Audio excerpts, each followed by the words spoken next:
என்ன டவுட்ஸ் இருந்ததுனால சாட் பாக்ஸ்ல டைப் பண்ணீங்கன்னா நான் லாஸ்ட் ஹாஃப் அன் டிஸ்கஸ் பண்ணிக்குவோம். ஓகே, ஃபர்ஸ்ட் ஆஃப் ஆல் இது இன்னைக்கு நம்ம பார்க்க போறது ரொம்ப பேசிக்கான விஷயங்கள் தான் பேச போறோம், பார்க்க போறோம். ஸ்டாக் மார்க்கெட்டை அதோட ஸ்கிராச்ல இருந்து நம்ம ஸ்டார்ட் பண்ணுவோம். மொத்தம் நம்ம 10 டாபிக்ஸ் நம்ம பார்க்க போறோம். ஸோ இன்னைக்கு ஃபர்ஸ்ட் டாபிக் நம்ம ஸ்டார்ட் பண்ண போற டாபிக் பாத்தீங்கன்னா பேசிக்ஸ் ஆஃப் ஷேர் மார்க்கெட். முதல்ல ஷேர்னா என்ன அப்படிங்கறத அண்டர்ஸ்டாண்ட் பண்ணிக்கணும். அப்புறம் ஷேர் மார்க்கெட்னு என்னங்கிறத நம்ம அண்டர்ஸ்டாண்ட் பண்ணிக்கலாம். ஷேர்னா என்ன, ஷேருங்க அப்படிங்கறது நம்ம தமிழ்ல பங்கு அப்படின்னு சொல்லுவோம். இது எப்படி புரிஞ்சுக்கலாம்னா, இப்போ உதாரணத்துக்கு நம்ம வீட்டுல நானோ நீங்களோ இல்ல நம்ம பேரண்ட்ஸ் என்ன பண்ணிருப்பாங்கன்னா இடம் வாங்கியிருப்பாங்க நிறைய பேர்கிட்ட. ஸோ ஒருத்தர்கிட்ட போய் நம்ம ஒரு ஏக்கரை இடம் வாங்குறோம்னு வச்சுக்கோங்களேன். ஒரு ஏக்கரை இடம் வாங்குறோம், ஒருத்தர்கிட்ட போய் ஒரு ஏக்கரை இடம் வாங்கணும் அப்படின்னு சொன்னா அவர் நம்மளுக்கு அந்த இடத்த அப்படியே பேர்த்து கையெழுத்து தர மாட்டார். ஒருத்தர்கிட்ட போறோம், ஒரு ஏக்கரை இடம் வாங்குறோம் அப்படின்னா அவர் அந்த இடத்த நம்மளுக்கு பேர்த்து கையில தர மாட்டாரு. அதுக்கு பொதுவாக அவர் என்ன பண்ணுவார்னா, இந்த இடம் இதுல இருந்து இது வரைக்கும் உங்களுக்கு சொந்தம்னு ஒரு டாக்குமெண்ட்டை தான் நம்மளுக்கு கையில தருவார். ஓகேங்களா, டாக்குமெண்ட்டை தான் கையில தருவார். அப்போ இந்த இடம் அப்படிங்கிறது தான் கம்பெனி, இந்த டாக்குமெண்ட் அப்படிங்கிறது தான் நம்ம ஷேர் அப்படின்னு கம்பேர் பண்ணிக்கோங்க. இந்த இடம்ங்கிறதா கம்பெனி, இந்த டாக்குமெண்ட் அப்படிங்கிறதா ஷேர். அப்போ ஒரு டாக்குமெண்ட் என்ன சொல்லும், இந்த இடம் இது வரைக்கும் உங்களுக்கு சொந்தம்னு சொல்லும். அதே மாதிரி ஒரு ஷேர் அப்படிங்கிறது அந்த கம்பெனியில இத்தனை சதவீதம் உங்களுக்கு சொந்தமானது அப்படின்னு சொல்லக்கூடியதா ஒரு ஷேர். அப்ப இந்த ஷேர் எப்படி உருவாகுது அப்படிங்கறது அடிப்படை கேள்வி. உதாரணத்துக்கு ஒரு இண்டிவிஜுவல், இப்ப நான் இருக்கேன்னு வச்சுக்கோங்களேன், ஒரு 100 கோடி ரூபாய் மதிப்புல ஒரு கம்பெனி நான் ஸ்டார்ட் பண்ணலாம்னு நினைக்கிறேன். 100 கோடி ரூபாய் மதிப்புல ஒரு கம்பெனி நான் ஸ்டார்ட் பண்ணலாம்னு நினைக்கிறேன்.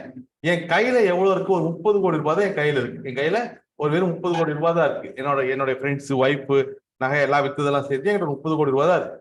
மிச்சம் எனக்கு 70 கோடி ரூபாய் பணம் தேவை. இந்த 70 கோடி ரூபாயை நான் எப்படி புரட்டுறேன் அப்படிங்கறத இங்க கேள்வி. உதாரணத்துக்கு 70 கோடி ரூபாயை புரட்டுறதுக்கு நிறைய வழிவகைகள் இருக்கு. இப்படித்தான் ஒரு 70 கோடி ரூபாய் புரட்டணுங்கிறதுல கிடையாது. உதாரணத்துக்கு ஃபர்ஸ்ட் ஆப்ஷன் லோன் போலாம். இந்த 70 கோடி ரூபாய் எனக்கு தேவைப்படுது, இந்த 70 கோடி ரூபாய்க்கு நான் லோன் போலாம். இந்த 70 கோடி ரூபாய்க்கு நான் லோன் போலாம். உதாரணத்துக்கு ஒரு ஸ்டார்ட் அப் லோன் எல்லாம் பாத்தீங்க அப்படின்னு சொன்னா அதெல்லாம் மாற்றேஜ் இல்லாம நீங்க எந்த டாக்குமெண்ட்டும் தராமையே ஸ்டார்ட் அப் லோன்ஸ் எல்லாம் கிடைக்கும். சரி, நான் 100 கோடி ரூபாய் மதிப்புள்ள ஒரு கம்பெனியை ஸ்டார்ட் பண்ண போறேன். அதுல கையில 30 கோடி ரூபாய் இருக்கு. 70 கோடி ரூபாய்க்கு நான் ஒரு பேங்க்ல ஏதோ ஒரு பேங்க்லயோ ஃபைனான்ஸ்லயோ லோன் வாங்கிட்டேன்னு வச்சிருவோம். ஆனா இதுல என்ன பிரச்சனை வரும்னா, நான் அந்த கம்பெனி நான் அப்பதான் ஸ்டார்ட் பண்றேன். இந்த கம்பெனியை நான் ஸ்டார்ட் பண்ணி கன்ஸ்ட்ரக்ஷன் எல்லாம் முடிஞ்சு ப்ரொடக்ஷன் ஆரம்பிச்சு இந்த ப்ராடக்ட் மார்க்கெட்ல போய் மார்க்கெட்ல இருந்து எனக்கு ப்ராஃபிட் வர்றது அப்படிங்கறதெல்லாம் லாங் டைம் ப்ராசஸ். குறைஞ்சது ஒரு 4-5 வருஷம் ஆயிரும். நான் கம்பெனி ஸ்டார்ட் பண்ணி அந்த கம்பெனில இருந்து எனக்கு ப்ராஃபிட் வர்றது அப்படிங்கிறது ஒரு 4-5 வருஷம் ஆயிரும். ஆனா நான் இந்த 70 கோடி ரூபாய் தேவைக்காக நான் லோன் வாங்கிட்டேன்னா, லோன் அப்படிங்கிறது நான் வாங்கின அடுத்த மாதத்துல இருந்தே நான் இஎம்ஐ கட்ட ஆரம்பிச்சிருவேன். ஓகே, இப்போ ஸ்டூடெண்ட்ஸ் லோன்னா நான் படிச்சு முடிச்சதுக்கு அப்புறம் கட்டினா போதும். Business loan, start up loan அப்படிங்கிறதெல்லாம் நம்ம எந்த லோனா இருந்தாலுமே நம்ம வாங்கினோடனே அடுத்த மாசத்துல இருந்து இஎம்ஐ கட்ட ஆரம்பிப்போம். அப்ப என்ன நடக்கும், என் கம்பெனி அப்பதான் நான் ஸ்டார்ட் பண்றேன், இந்த லோன் வாங்கி தான் நான் கம்பெனியை ஸ்டார்ட் பண்றேன். எனக்கு லாபம் வரைக்கும் 4 வருஷம் ஆகும். அது வரைக்கும் நான் என்ன பண்ணிட்டு இருப்பேன், அந்த லோன்ல இருந்தே பணத்தை எடுத்து இஎம்ஐ கட்டிக்கிட்டு இருப்பேன். இது எல்லாத்தையும் தான் நான் பிளான் பண்ணியிருப்பேன். பட் நான் பிளான் பண்ணதை விட ப்ராஃபிட் வர்றதுக்கு ஒரு 6 மாசமும் 1 வருஷமும் எக்ஸ்டெண்ட் ஆயிருச்சுன்னா ஒரு கட்டத்துல என்ன ஆயிருவோம்னா, ஃபைனான்சியலா நம்ம லாக் ஆயிருவோம். மேற்கொண்டு லாபம் வந்திருக்காது, கையில் இருக்கக்கூடிய வாங்கின லோனுமே ஃபுல்லா செலவாயிருக்கும், இஎம்ஐ கட்ட முடியாம. இந்த மாதிரி சார் சொல்லுங்க சார். கிளாஸ் எப்போ தொடங்குவீங்களா? புரியல சார். கிளாஸ் எப்போ ஸ்டார்ட் பண்ணீங்க? இப்போ. ஓகே. டவுட்ஸ் இருந்தா நம்ம கிளாஸ் முடிச்சு டிஸ்கஸ் பண்ணிக்கோங்க. நீங்க சாட் பாக்ஸ்ல எந்த டவுட் இருந்தா ஒண்ணு போடுங்க.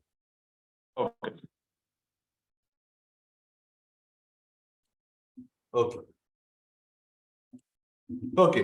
அப்போ இந்த 70 கோடி ரூபாய்க்கு நான் லோன்ல போனேன், நான் லோனா எடுக்க போனேன், 70 கோடி ரூபாய்க்கு நான் லோன் வாங்க போனேன் அப்படின்னு சொன்னா ஏதோ ஒரு கட்டத்துல நான் ஃபைனான்சியலா லாக் ஆகிறதுக்கான வாய்ப்புகள் ரொம்ப அதிகமா இருக்கு.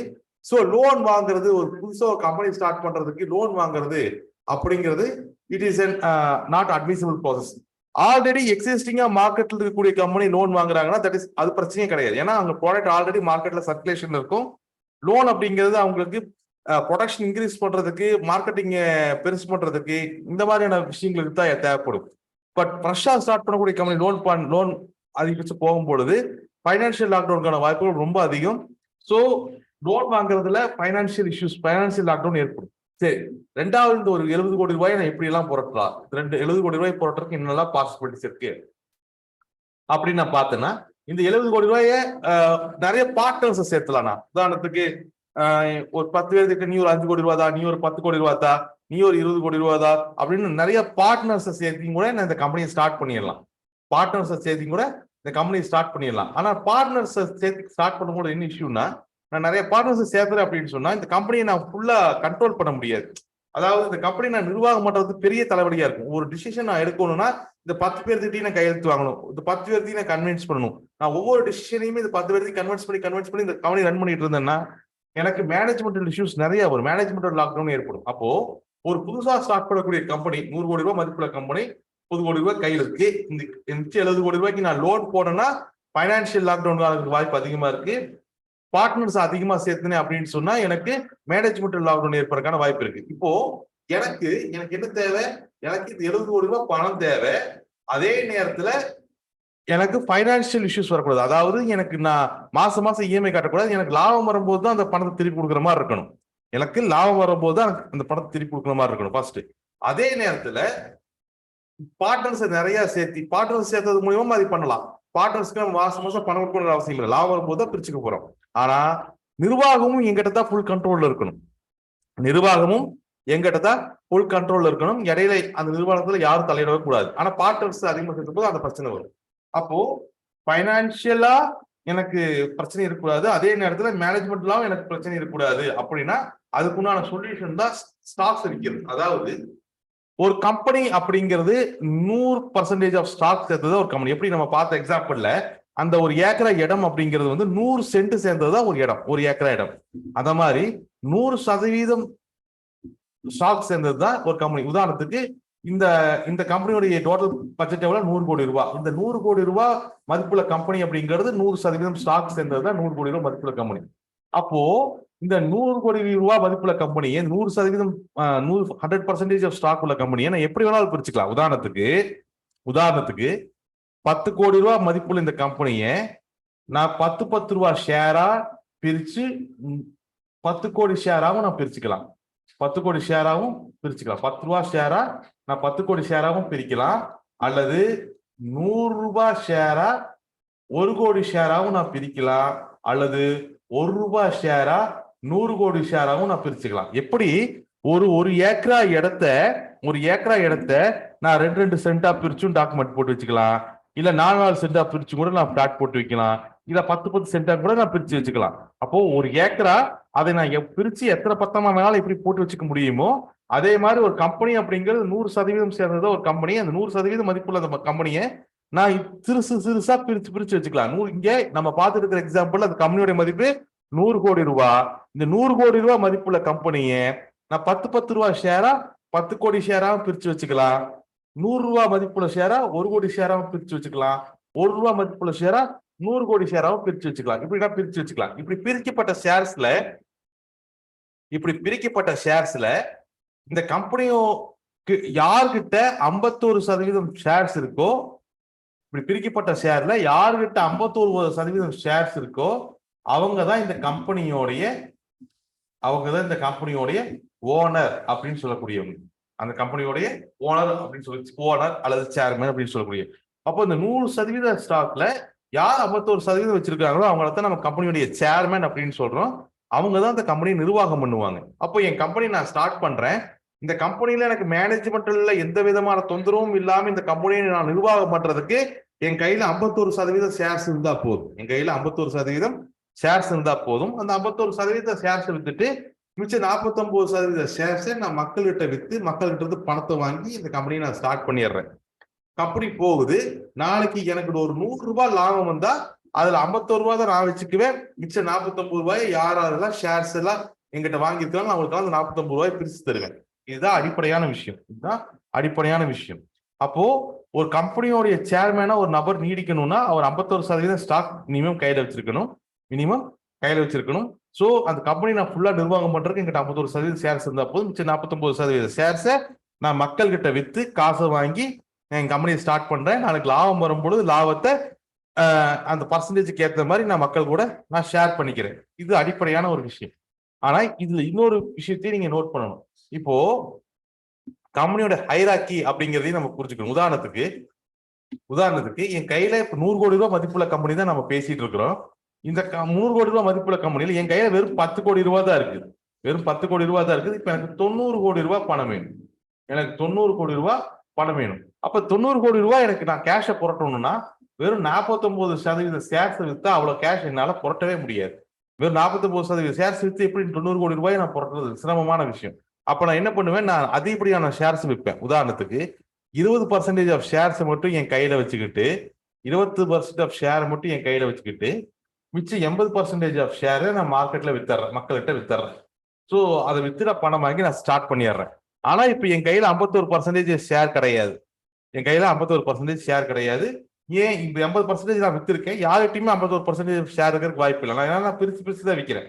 ஒவ்வொருத்தர்கிட்டையுமே கம்மியான ஷேர்ஸ் தான் இருக்கும். அப்ப யார்கிட்டயுமே 51% ஆஃப் ஷேர்ஸ் இல்ல அப்படிங்கிற பட்சத்துல யார் இந்த கம்பெனியை நிர்வாகம் பண்ணுவாங்கன்னு நினைக்கிறீங்க?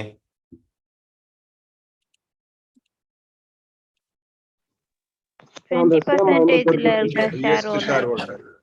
20% இருக்குங்களா சார், அவங்கதான். அதான் 51%னாதான் நம்ம வந்து அங்க மெயின்டைன் பண்ண முடியும்னு சொன்னீங்க. அத நீங்க பிரிச்சு பிரிச்சு இது பண்ணிடுறீங்க. இப்ப 20% இருக்கவங்க தானே அதை மெயின்டைன்ஸ் பண்ண முடியும். போர்ட் ஆஃப் கமிட்டி ஃபார்ம் பண்ணுங்க சார். ஆமாங்க.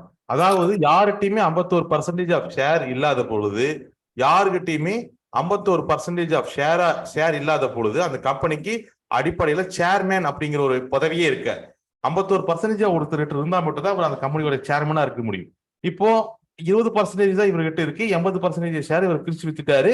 அப்ப யார் அதிகமா ஷேர் வச்சிருக்காங்களோ அவங்க கம்பெனி வந்து நிர்வாகம் பண்ணுவாங்களான்னா அப்படி பண்ண முடியாது. ஏன்னா ஒவ்வொரு 4-5 பேருக்கு இப்ப 20% ஆஃப் ஷேர் இருக்கலாம். 3 பேர் 30% ஷேரோட வருவாங்க. இதெல்லாமே பாசிபிள். அப்ப வந்து சண்டை போட்டுக்கிட்டு இருக்க முடியாது. அப்ப யார்கிட்டயுமே 51% ஆஃப் ஷேர் இல்ல அப்படிங்கிற பட்சத்துல கம்பெனி பைலா பண்ணி ஒவ்வொரு கம்பெனிக்கும் மினிமம் பர்சன்டேஜ் ஆஃப் ஷேர் ஒன்று வச்சிருப்பாங்க. 8, 10 அப்படி. உதாரணத்துக்கு 8% வச்சிருக்காங்கன்னா 8% ஆஃப் ஷேர்ஸ் எல்லாம் யாரு 8% அல்லது 8%க்கு மேல யாரெல்லாம் ஷேர்ஸ் வச்சிருக்காங்களோ, 8 அல்லது 8%க்கு மேல யாரெல்லாம் ஷேர்ஸ் வச்சிருக்காங்களோ அவங்களுக்குலாம் போர்ட் ஷீட் அப்படின்னு ஒன்று ப்ரொவைட் பண்ணுவாங்க. அந்த போர்ட் ஷீட் வாங்குறவங்கள தான் நம்ம போர்ட் ஆஃப் மெம்பர்ஸ் அப்படின்னு சொல்லுவோம். போர்ட் ஆஃப் மெம்பர்ஸ் சொல்லுவோம். இந்த போர்ட் ஆஃப் மெம்பர்ஸ் எல்லாம் சேர்ந்து தான் அந்த கம்பெனி நிர்வாகம் பண்ணுவாங்க. ஆனா அங்கேயும் 4 பேர் ஒட்டுக்கா போய் உட்கார்ந்து 4-5 பேர் போர்ட் ஆஃப் மெம்பர்ஸ் இருப்பாங்கன்னு வச்சுக்கோங்க. 4-5 பேர் ஒட்டுக்கா உட்கார்ந்து அந்த கம்பெனி நிர்வாகம் பண்ண முடியாது. அது பிராக்டிகலா பாசிபிளும் கிடையாது. அப்ப இந்த போர்ட் ஆஃப் மெம்பர்ஸ் என்ன பண்ணுவாங்கன்னா, இந்த போர்ட் ஆஃப் மெம்பர்ஸ் அதாவது அதிகப்படியான ஷேர் 8% ஷேர் மேல வச்சிருக்கிறவங்க அது போர்ட் ஆஃப் மெம்பர்ஸ்ல இருப்பாங்க. இந்த போர்ட் ஆஃப் மெம்பர்ஸ் என்ன பண்ணுவாங்கன்னா, அந்த கம்பெனியை நிர்வாகம் பண்றதுக்காக ஒரு நபரை தேர்ந்தெடுப்பாங்க. அப்படி தேர்ந்தெடுக்கக்கூடிய நபரை தான் நம்ம சிஇஓ அப்படின்னு சொல்றோம், சீஃப் எக்ஸிகியூட்டிவ் ஆபீசர் அப்படின்னு நம்ம சொல்றோம். ஒரு கம்பெனியில யாருமே சேர்மேனா இல்லாத பொழுது அந்த கம்பெனி நிர்வாகம் பண்றதுக்காக தேர்ந்தெடுக்கக்கூடிய நபர் தான் சிஇஓ. இப்போ நம்ம கூகுளோடைய சிஇஓ சுந்தர் பிச்சை நமக்கு எல்லாத்துக்குமே தெரியும். அவர் அந்த கம்பெனியோட ஓனர் கிடையாது. கூகுள் போர்டால நிர்ணயிக்கப்பட்ட அந்த கம்பெனி நிர்வாகம் பண்றதுக்காக நிர்ணயிக்கப்பட்ட ஒரு நபர். அவருடைய போஸ்ட் தான் சிஇஓ. ஓகேங்களா? சேர்மேன் வேற, சிஇஓ வேற. ஒரு கம்பெனில 51% ஸ்டாக் ஒருத்தர்கிட்ட இருக்குதுன்னா அவர் தான் அந்த கம்பெனியோடைய ஓல் அத்தாரிட்டி. அவரை தான் நம்ம சேர்மேனுங்கிறோம். யாருமே 51% ஆஃப் ஷேர்ஸ் இல்லாத பொழுது அந்த போர்டால கம்பெனி நிர்வாகம் பண்றதுக்காக தேர்ந்தெடுக்கப்படக்கூடிய நபரை தான் நம்ம சிஇஓன்றோம். இந்த சிஇஓக்கு கம்பெனி நிர்வாகம் பண்ணக்கூடிய காலக்கெடு இருக்கு. ஒரு சிஇஓக்கு எப்படி நம்ம வந்து இந்த நாட்டை நிர்வாகம் பண்றதுக்காக நம்ம பிரைம் மினிஸ்டர் ஒருத்தர் தேர்ந்தெடுக்கிறோம். இந்த ஸ்டேட்டை நிர்வாகம் பண்றதுக்காக நம்ம சீஃப் மினிஸ்டர் ஒரு தேர்ந்தெடுக்கிறோம். அப்படி தேர்ந்தெடுக்கிற நம்பருக்கு நம்ம ஒரு கால அளவு இருக்கு. 5 வருஷம் தான் அவங்க பண்ண முடியும். அதுக்கப்புறம் மறுபடியும் நம்ம தேர்ந்தெடுக்கணும். அந்த மாதிரி இந்த போர்ட் ஆஃப் மெம்பர்ஸ் ஒரு குறிப்பிட்ட கால அளவுக்கு ஒரு சிஇஓ தேர்ந்தெடுப்பாங்க. அந்த கால அளவு முடிஞ்சதுக்கு அப்புறம் அவரையோ இல்ல மறுபடியும் வேற யாரையோ சிஇஓ நிர்ணயிக்கலாம். அப்போ சேர்மேன் அப்படிங்கிற போஸ்ட் வேற, சிஇஓ அப்படிங்கிற போஸ்ட் வேற. ஒரு கம்பெனிக்கு சேர்மேன் இல்லாத பொழுது அந்த கம்பெனி நிர்வாகம் பண்றதுக்காக நம்ம சிஇஓ தேர்ந்தெடுக்கிறோம். சில கம்பெனிகள்ல சேர்மேன் இருப்பாரு. ஆனா அவருடைய வயது காரணமாவோ இல்ல வேற வேலைகள் காரணமாவோ அவர் அந்த கம்பெனியை பார்க்க முடியாத சூழ்நிலையில போது அவர் தனிப்பட்ட முறையில அந்த கம்பெனிக்கு ஒரு சிஇஓவும் அப்பாயிண்ட் பண்ணிக்கலாம். அவரு தனிப்பட்ட முறையிலும் சிஇஓ அப்பாயிண்ட் பண்ணிக்கலாம். ஒரு கம்பெனியோட ஹைரார்ச்சியை புரிஞ்சுக்கணும். கம்பெனில ஃபவுண்டர் அப்படிங்கிறவர் வேற, சேர்மேன் அப்படிங்கிறவர் வேற. ஃபவுண்டர் அப்படின்னு சொன்னா அந்த கம்பெனி ஆரம்பிச்சவர் ஃபவுண்டர். அவர் கையில் 51% ஷேர் இருந்தாலும் சரி, இல்லைனாலும் சரி, இல்ல 1% கூட அவர்கிட்ட சுத்தமா ஷேர் இல்லைனாலும் சரி, அவர் கம்பெனி ஆரம்பிச்சிருக்காருன்னா அவர் தான் அந்த கம்பெனியோடைய ஃபவுண்டர். கம்பெனியோட ஃபவுண்டர் அப்படிங்கிற போஸ்டுக்கு கம்பெனிக்குள்ள எந்த ஒரு பவரும் கிடையாது. அவர் ஃபவுண்டர், அவர் தான் ஆரம்பிச்சார், அவர் ஃபவுண்டர், அதுல மாற்றிக்கிறது கிடையாது. ஆனா அவருக்கு அதிகாரம் எப்போ வரும்னா அது கம்பெனியோட ஷேர்ஸ் கையில் இருக்கும் பொழுதுதான். அவர்கிட்ட 51% ஷேர்ஸ் இருந்துச்சுன்னா அவரே சேர்மேனா மாறுறாரு. அப்போ அவர்கிட்ட முழு அதிகாரம் நம்மளுக்கு அந்த கம்பெனில. அவர்கிட்ட 51% ஷேர்ஸ் இல்லாத பொழுது கம்பெனி நிர்வாகம் பண்றதுக்காக தேர்ந்தெடுக்கக்கூடிய பர்சன் தான் நம்ம சிஇஓ அப்படின்னு சொல்றோம். இந்த ஹைரார்க்கில தான் ஒரு கம்பெனி இயங்கும். சரி, இப்ப அடுத்த கேள்வி என்னன்னா, இப்போ இந்த ஷேர்ஸ் நான் விக்கிறேன் நம்ம பேசிட்டு இருக்கோம். எங்க கொண்டு விற்கிறது? உதாரணத்துக்கு ஒரு ஒரு விவசாயி வந்து காய்கறி தோட்டத்துல காய்கறியெல்லாம் விளைவிச்சிட்டாரு. காய்கறியில அவர் விளைவிச்சிட்டாரு. அவர் டேரக்டா கொண்டு போய் ஒவ்வொரு வீட்டு கதவை தட்டி வித்துட்டு இருந்தாருன்னா அது வேலைக்கு ஆகாது. எத்தனை நேரம் விற்க முடியும்? அதுக்குள்ள எவ்வளவு காய்கறிகள் விற்க முடியும்? அது பாசிபிள் இல்லாத விஷயம். அவர் என்ன பண்ணுவாருன்னா அந்த காய்கறிகளை எடுத்துட்டு நேரம் ஒரு இடத்துக்கு போவாரு. மக்களும் அந்த இடத்துக்கு வந்து அந்த காய்கறிகளை வாங்கிக்குவாங்க. அந்த இடத்த தான் நம்ம காய்கறி மார்க்கெட் அப்படின்னு சொல்றோம். ஒரு விவசாயி அவரோட அவர் வச்ச காய்கறில ஒரு இடத்துக்கு போறாரு, மக்களும் வந்து அங்க வாங்குறாங்க. இந்த இடத்த தான் நம்ம காய்கறி மார்க்கெட் அப்படின்னு சொல்றோம். அதே மாதிரி நான் ஸ்டாக் விற்கணும்னா நான் ஒரு இடத்துக்கு போறேன், மக்களும் அந்த இடத்துக்கு வந்து அந்த ஸ்டாக் வாங்கிக்கிறாங்க. அந்த இடத்த தான் நம்ம ஷேர் மார்க்கெட் அப்படின்னு நம்ம சொல்றோம். அந்த இடத்த தான் நம்ம ஷேர் மார்க்கெட் அப்படின்னு நம்ம சொல்றோம். சோ இந்த ஷேர் மார்க்கெட் அப்படிங்கிறது உதாரணத்துக்கு நம்ம பேசும்போது சில இடங்கள்ல ஷேர் மார்க்கெட்னு பேசுவோம், சில இடத்துல ஸ்டாக் மார்க்கெட்னு வாயில வரும். சோ அதை கன்ஃபியூஸ் பண்ணிக்க வேண்டாம். ஷேர் மார்க்கெட்னாலும் ஸ்டாக் மார்க்கெட்னாலும் ஒண்ணுதான். அதே நேரத்துல இங்க ஒரு முக்கியமான கிளாரிபிகேஷனையும் நம்ம பண்ணணும் இந்த இங்கிலீஷ் பொறுத்த வரைக்கும். அதாவது ஷேர் மார்க்கெட் அப்படிங்கிறது வந்து it is British pronunciation. Stock market அப்படிங்கிறது யூஎஸ் ப்ரொனன்சியேஷன். நம்ம நார்மல் லைஃப்ல நம்ம பார்த்திருப்போம். நம்ம பலகாலமா பிரிட்டிஷ்கள் இருந்தோம். அதனால பிரிட்டிஷ் இங்கிலீஷ் வந்து அடிப்படையில இந்தியாவில் கலந்த ஒரு விஷயம் தான். பட் 20-25 வருஷத்துல யூஎஸோட அதிகமான ட்ரேடுனால யூஎஸ் இங்கிலீஷும் பெருமளவுல நம்மளோட வழக்கங்கள்ல கலந்துருச்சு. கேப் அப்படின்னா யூஎஸ் இங்கிலீஷ், டாக்ஸினா பிரிட்டிஷ் இங்கிலீஷ், பிஸ்கெட்னா யூஎஸ் பிரிட்டிஷ் இங்கிலீஷ், குக்கீஸ்னா யூஎஸ் இங்கிலீஷ். இது எல்லாத்துக்கும் நம்மளுக்கு தெரிஞ்ச விஷயம் தான். இதே மாதிரி ஸ்டாக் மார்க்கெட்லயுமே சில ஸ்டேம்ஸ்கள் வந்து மாறும். ஒரு புரோக்கரேஜ் போறீங்கன்னா அந்த புரோக்கரேஜ் என்ன இங்கிலீஷ் ஸ்லாங்க பயன்படுத்துறாங்க பொறுத்து அதோட அந்த புரோக்கரேஜோடைய வேர்டுகளும் மாறும். உதாரணத்துக்கு சிலதுல ரேட்னு மென்ஷன் பண்ணுவாங்க, சிலதுல பிரைஸ்ன்னு மென்ஷன் பண்ணுவாங்க. ரேட் அப்படின்னு மென்ஷன் பண்ணக்கூடியது பிரிட்டிஷ் இங்கிலீஷ், பிரைஸ் அப்படின்னு மென்ஷன் பண்ணக்கூடியது யூஎஸ் இங்கிலீஷ். அதே மாதிரி உங்களோட புரோக்கரேஜ் வந்து யூஎஸ் ஃபார்மேட்டை ஃபாலோ பண்ணாங்கன்னா விலைய எல்டிபின்னு மென்ஷன் பண்ணுவாங்க. அதாவது லாஸ்ட் ட்ரேடட் பிரைஸ்ன்னு சொல்லுவாங்க. இப்ப இந்த ஸ்டாக்கோட விலையை என்ன எப்படி மென்ஷன் பண்ணுவாங்க? எல்டிபின்னு சொல்லுவாங்க. எல்டிபி என்ன? Last traded price. அதுதான் அந்த ஸ்டாக்கோட விலை. இதே நீங்க உங்களுடைய புரோக்கரேஜ் வந்து பிரிட்டிஷ் இங்கிலீஷ் ஃபார்மேட் பண்ணாங்கன்னா அவங்க எல்டிபி சொல்ல மாட்டாங்க, கரண்ட் பிரைஸ்ன்னு சொல்லுவாங்க. எல்டிபின்னு சொல்ல மாட்டாங்க, கரண்ட் பிரைஸ் அப்படின்னு சொல்லுவாங்க. சோ இந்த விஷயங்கள்ல நீங்க கன்ஃபியூஸ் ஆகிக்க வேண்டிய அவசியம் இல்லை. ஏன்னா இது வந்து சில இடங்கள்ல நம்ம படிச்சிருப்போம், அதை படிச்சிருப்போம். பட் வார்த்தைகள் வேற கேட்கும் பொழுது நம்ம இது படிக்கலையோ அப்படிங்கிற மாதிரி என்ன வரும். அதனாலதான் இங்க நம்ம கிளாரிஃபை பண்றோம். உதாரணத்துக்கு ஒரு டெலிவரி ஆர்டரை பாத்தீங்கன்னா சில இடங்கள்ல சில புரோக்கரேஜ்ல அது நார்மல் இல்ல ரெகுலர் ஆர்டர் கொடுத்திருப்பாங்க. சில புரோக்கரேஜ்ல சிஎன்சி கொடுத்திருப்பாங்க. சிஎன்சினா கேஷ் அண்ட் கேரி ஆர்டர்னு அர்த்தம். அது யூஎஸ் ட்ரேடிங் சிஸ்டத்துல ஃபாலோ பண்ணக்கூடியது. நார்மல் டெலிவரி ஆர்டரை கேஷ் அண்ட் கேரி ஆர்டர்னு சொல்லுவாங்க, சிஎன்சி அப்படின்னு சொல்லுவாங்க. சோ இது வந்து பேசிக்கா லாங்குவேஜ் இருக்கக்கூடிய இஷ்யூ. சோ வேர்டுகளை வச்சு கன்ஃபியூஸ் ஆகிக்கூடாது, அதுக்காக தான் இது இங்கே பேசுறோம். ஓகே, அப்போ இந்த ஷேர் மார்க்கெட்ல தான் ஷேர் விற்கப்படுது, வாங்கப்படுது. இப்போ இந்தியாவில் எவ்வளவு ஷேர் மார்க்கெட் இருக்கு அப்படிங்கிறத கேள்வி. சோ உங்களுக்கு நிறைய பேருக்கு தெரியும், இந்தியாவில் இப்போ 2 ஷேர் மார்க்கெட் இருக்கு. NSC, BSC, national stock exchange, Bombay stock exchange. But ஆரம்ப காலகட்டங்கள் அப்படி கிடையாது. 1992 முன்னாடி எல்லாம் பாத்தீங்கன்னா 1992 முன்னாடி எல்லாம் பாத்தீங்கன்னா 1992 முன்னாடி எல்லாம் பாத்தீங்கன்னா இந்தியாவில் நிறைய ஸ்டாக் மார்க்கெட்ஸ் இருந்துச்சு. சார் நிறைய பேர் அன்மியூட் பண்ண சொல்லி கேக்குறீங்க. இந்த டாபிக் முடிச்சுட்டு நம்ம டவுட் டிஸ்கஸ் பண்ணிக்கலாங்களா? ஓகே, இந்த டாபிக் முடிச்சுட்டு நம்ம டிஸ்கஸ் பண்ணிக்குவோம். ஓகே, அப்போ 1992 முன்னாடி நிறைய ஸ்டாக் மார்க்கெட்ஸ் வந்து இந்தியாவில் அவைலபிளா இருந்துச்சு. உதாரணத்துக்கு Coimbatore stock exchange, Chennai stock exchange, Calcutta stock exchange, Bombay stock exchange, Pune stock exchange. அந்த சிட்டிகள்ல ஸ்டாக் மார்க்கெட் செயல்பட்டுக்கிட்டு இருந்தது. 1992 முன்னாடி நிறைய ஸ்டாக் மார்க்கெட்டுகள் இந்தியாவில் இருந்துச்சு. இது எப்படி செயல்பட்டுச்சுன்னா, இப்போ கோயம்புத்தூர் ஒருத்தர் கம்பெனி ஆரம்பிக்கிறாருன்னா கோயம்புத்தூர் ஸ்டாக் மார்க்கெட்ல அந்த கம்பெனியோட ஸ்டாக் விற்பாரு, மக்கள் வந்து வாங்குவாங்க. இது வாங்குறவங்களுக்கு ரொம்பவே சிரமமான ஒரு விஷயமா இருந்துச்சு. உதாரணத்துக்கு அசாம்ல இருக்கக்கூடிய ஒருத்தர் கோயம்புத்தூர் ஸ்டாக் மார்க்கெட்ல நல்ல கம்பெனியோடைய ஸ்டாக் அவைலபிளா இருக்கு அப்படின்னா அவர் நேர அசாம்ல இருந்து கோயம்புத்தூர் கிளம்பி வந்து கோயம்புத்தூர் ஸ்டாக் மார்க்கெட்ல அந்த ஸ்டாக்கை வாங்கணும். வாங்கிட்டு அடுத்து ஒரு கல்கத்தால ஒரு ஸ்டாக் நல்லா இருக்குன்னா மறுபடியும் இங்கிருந்து அவர் கல்கத்தா போய் கல்கத்தா ஸ்டாக் எக்ஸ்சேஞ்ச் மறுபடியும் மெம்பர் ஆகி மறுபடியும் ஒரு ஸ்டாக்கை வாங்கணும். அப்போ இது வாங்குறவங்களுக்கு ரொம்பவுமே இடைஞ்சலா இருந்துச்சு. விக்கிறவங்களுக்கும் நிறைய பிரச்சனை இருந்துச்சு. உதாரணத்துக்கு கோயம்புத்தூர்ல ஒருத்தர் வந்து ஒரு 300 கோடி ரூபாய் புரட்டலாம் அப்படின்னு 300 கோடி ரூபாய் புரட்டி கம்பெனி ஆரம்பிக்கலாம் அப்படின்னு கோயம்புத்தூர்ல கம்பெனி ஆரம்பிச்சு அதோட ஸ்டாக்கை விற்க வர்றாருன்னா, கோயம்புத்தூருக்குள்ள 300 கோடி ரூபாய்க்கு ஸ்டாக் வாங்குற அளவுக்கு மக்கள் கிட்ட பணப்புழக்கம் இருக்காது. கோயம்புத்தூர் சின்ன சிட்டி, அதுல அந்த அளவுக்கு பணப்புழக்கம் இருக்காது. 300 கோடி ரூபாய்க்கு ஸ்டாக் வாங்குற அளவுக்கு பணப்புழக்கம் இருக்கு. 1992 நான் பேசுறேன். அப்போ விக்கிறவங்களுக்கு பாதி ஸ்டாக் விற்கும், போதுமான அளவு பணம் கிடைக்காது, கம்பெனியும் ஸ்டார்ட் பண்ணவும் முடியாது. இந்த மாதிரி நிறைய சிக்கல்கள் இருந்துச்சு. அதனால என்ன பண்ண ஆரம்பிச்சாங்கன்னா, கம்பெனி கோயம்புத்தூர் ஆரம்பிச்சிருப்பாங்க. ஆனா ஸ்டாக் கோயம்புத்தூர் ஸ்டாக் மார்க்கெட்ல விற்காம நேரா கொண்டு போய் பாம்பே ஸ்டாக் மார்க்கெட்ல விற்கிறது. கம்பெனி கோயம்புத்தூர்ல ஆரம்பிச்சுட்டு கோயம்புத்தூர் ஸ்டாக் மார்க்கெட்ல ஸ்டாக் விற்காம நேரா கொண்டு போய் பாம்பே ஸ்டாக் மார்க்கெட்ல ஸ்டாக் விற்க ஆரம்பிச்சாங்க. ஏன் அதனால? ஏன்னா பாம்பே அப்படிங்கிறது வந்து அப்போ நார்த் இந்தியன்ஸ்க்கும் கம்யூனிகேட் பண்றதுக்கு ஈஸியா இருந்துச்சு, டிராவல் பண்றதுக்கு ஈஸியா இருந்துச்சு. சவுத் இந்தியால வந்து டிராவல் பண்ற கம்யூனிகேட் பண்றதுக்கு ஈஸியா இருந்துச்சு. ரெண்டாவது பணப்புழக்கமும் பாம்பேல ஓரளவுக்கு நல்லாவே இருந்துச்சு. அதனால கம்பெனி கல்கத்தால ஆரம்பிச்சாலும் ஸ்டாக் கொண்டு போய் பாம்பே ஸ்டாக் எக்ஸ்சேஞ்ச் விற்கிறது, கல்கத்தா ஸ்டாக் எக்ஸ்சேஞ்ச் விற்காம. இந்த மாதிரியான நடைமுறைகள் வந்து அதிக அளவில் இருந்துட்டு இருந்துச்சு அப்போ 1992க்கு முன்னாடி.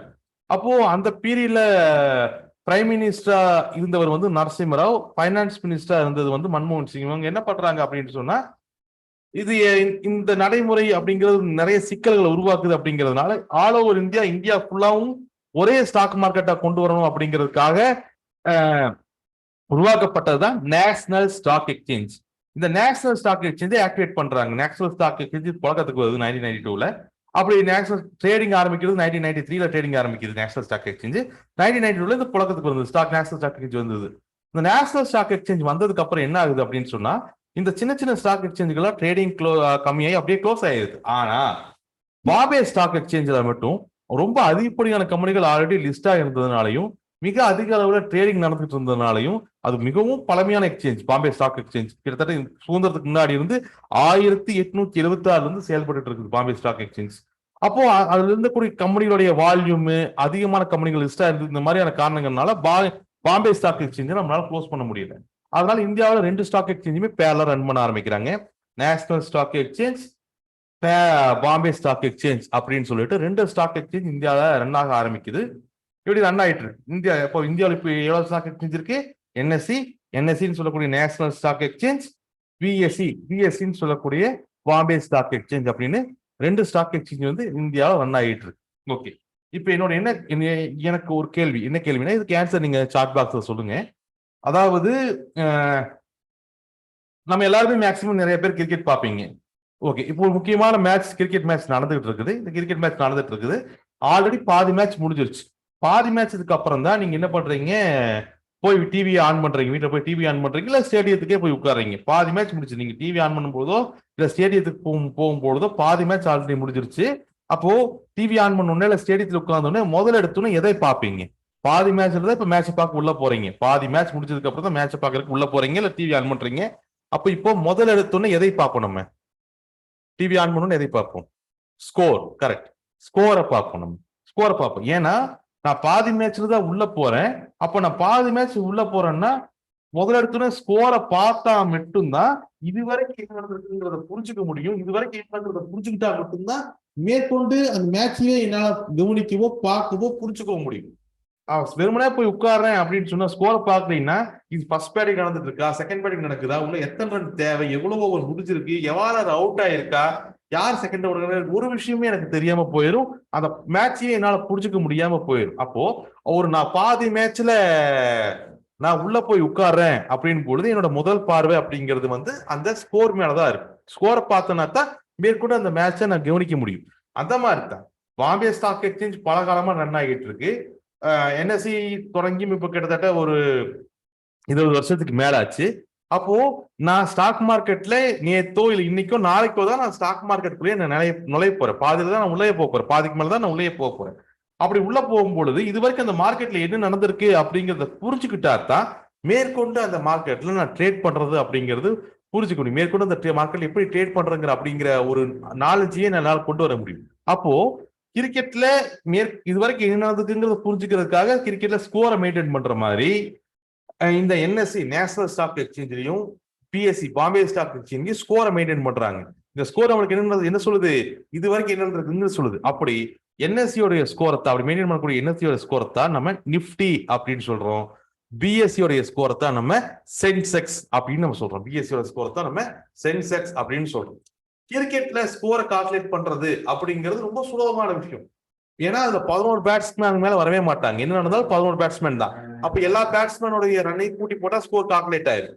ஆனா என்எஸ்சிலயோ பிஎஸ்சிலயோ அப்படி எல்லா ஸ்டாக்கோட விலைகளையும் கூட்டி போட நம்மளால முடியாது. ஏன்னா புது புது ஸ்டாக்கள் வந்துகிட்டே இருக்கும். அதுக்கு லிமிட் கிடையாது. கிரிக்கெட் மாதிரி 11 பேட்ஸ்மேனுக்கு மேல வரக்கூடாது அப்படிங்கிற எந்த ஒரு லிமிட்டும் அது கிடையாது. அப்போ மாசம் 2 புது கம்பெனிகள் வரும், சில மாசங்கள் வரவே வராது, திடீர்னு சில மாசங்கள் 10 புது கம்பெனி கூட வரும். அப்போ வரக்கூடிய எல்லா கம்பெனிகளும் சேர்த்து கிரிக்கெட் கால்குலேட் பண்ண மாதிரி நம்ம ஸ்கோரை கால்குலேட் பண்ண முடியாது. அதனால என்ன பண்றாங்க அப்படின்னா என்எஸ்சினா டாப் 50 கம்பெனிகளுடைய ஃப்ரீ ஃப்ளோட்டிங் ஸ்டாக்கோடைய ஏவரேஜ், அதாவது சிம்பிளா சொல்லணும்னா டாப் 50 கம்பெனிகளுடைய ஸ்டாக்கோடைய ஏவரேஜ் தான் நிப்டி. டாப் 30 கம்பெனிகளுடைய ஸ்டாக்கோடைய ஏவரேஜ் தான் சென்செக்ஸ். டாப் 30 கம்பெனிகளுடைய ஸ்டாக்கோடைய ஏவரேஜ் தான் இந்த சென்செக்ஸ். முதல்ல சென்செக்ஸ் 100 கம்பெனிகளை வச்சு கால்குலேட் பண்ணிட்டு இருந்தாங்க, இப்போ 30 கம்பெனிகளை வச்சு கால்குலேட் பண்றாங்க. சோ நிப்டி அப்படிங்கிறது 50 கம்பெனிகளுடைய ஏவரேஜ், அதாவது என்எஸ்சியோடைய ஸ்கோர். சென்செக்ஸ் அப்படிங்கிறது பிஎஸ்சியோடைய ஸ்கோர், அது டாப் 30 கம்பெனிகளுடைய ஏவரேஜ். நிப்டியும் சென்செக்ஸும் கால்குலேட் பண்றோம். So NSC, BSc, Nifty, Sensex இதுதான் மார்க்கெட்டோட ஸ்ட்ரக்சர். ஆனா இந்த ஸ்ட்ரக்சர்ல நிறைய பிரச்சனைகள் 92ல நடக்க ஆரம்பிக்குது. நிறைய ஃப்ராடுகள் நடக்க ஆரம்பிக்குது. சிம்பிளா சொல்லணும்னா நீங்க நிறைய பேர் இந்த ஹர்ஷத் மாத் அவருடைய ஃப்ராடு இதெல்லாம் கேள்விப்பட்டிருப்பீங்க. அவருக்கு மட்டும் கிடையாது, ஸ்டாக் மார்க்கெட்ல ஓவராலா நிறைய ஃப்ராட் நடக்கும். அப்போலாம் 1992 காலகட்டங்கள் எல்லாம் அவன் கம்பெனியே வச்சிருக்க மாட்டான். குஜராத்லயோ அகமதாபாத்லயோ ஏதோ ஒரு ஊருக்குள்ள மூளை ஒரு குடிசையை போட்டுட்டு கம்பெனின்னு லோக்கல் பஞ்சாயத்துல ரிஜிஸ்டர் பண்ணிட்டு வந்து ஸ்டாக்கை விற்பான். ஸ்டாக்கை வித்து மக்கள்கிட்ட பணத்தை கலெக்ட் பண்ணிட்டு அவன் பாட்டுக்கு ஓடி போயிடுவான். இந்த மாதிரி நிறைய ஃப்ராடுகள் நடக்குது. நிறைய வித்தியாசமான ஃப்ராடுகளா ஸ்டாக் மார்க்கெட்ல அந்த காலகட்டங்கள்ல நடந்துகிட்டு இருந்துச்சு. ஏன்னா அப்போ மானிட்டர் பண்ண முடியாது, இங்க இந்த மாதிரி வெப்சைட்ஸ் எதுவுமே கிடையாது. தமிழ்நாட்டில் இருக்கிறவரு ஒரு கம்பெனி இருக்கும், அந்த கம்பெனியோட ஸ்டாக்க அவன் என்ன பண்ணுவான், இன்னொருத்தருக்கு இவனோட ஃப்ரெண்டுக்கே இது 10 ரூபா ஸ்டாக் 20 ரூபாய்க்கு விற்பான். அவன் ஃப்ரெண்டு மறுபடியும் இன்னொருத்தருக்கு 30 ரூபாய்க்கு விற்பான். அப்புறம் அவன் மறுபடியும் இவனே 40 ரூபாய்க்கு வாங்கி 50 ரூபாய்க்கு விற்பான். இங்க தமிழ்நாடு உட்காந்து பார்த்துட்டு இருக்கிறவங்க அந்த ஸ்டாக்கோட போல 10 ரூபா 20 ரூபா 30 ரூபா 40 ரூபா ஏறிட்டு இருக்கிற மாதிரியே இருக்கும். ஒரு கட்டத்துல அது 60 ரூபாய்க்கு போயிடும். 60 ரூபாய்க்கு போனதுக்கு அப்புறம் அவனே என்ன பண்ணுவான்னா 50 ரூபாய்க்கு விலை கம்மி பண்ணுவான். அப்போ திடீர்னு ஏறிட்டு இருக்கிற ஸ்டாக் லைட்டா இறங்கணும்னா இதான் பையிங் ஆப்பர்ச்சுனிட்டி முடிவு பண்ணி உங்களுக்கு அந்த ஸ்டாக்கை வாங்குவான், அவன் வித்து போட்டு கிளம்பிடுவான். இந்த மாதிரி நிறைய ஃப்ராடுகள் வந்து ஸ்டாக் மார்க்கெட்ல அரங்கேறிட்டு இருந்த காலகட்டம் 1990s பீரியட்ல. சோ கவர்மெண்ட் என்ன பண்ணுது அப்படின்னு சொன்னா இந்த பிரச்சனைகள் எல்லாத்தையும் சால்வ் பண்றதுக்கு இந்த ஸ்டாக் மார்க்கெட்டை ஒழுங்குமுறையாக்கு மாத்துறதுக்காக உருவாக்கப்பட்ட ஒரு அமைப்பு தான் SEBI, security exchange board of India அப்படின்னு செபி அப்படிங்கிற ஒரு அமைப்பை உருவாக்குறாங்க.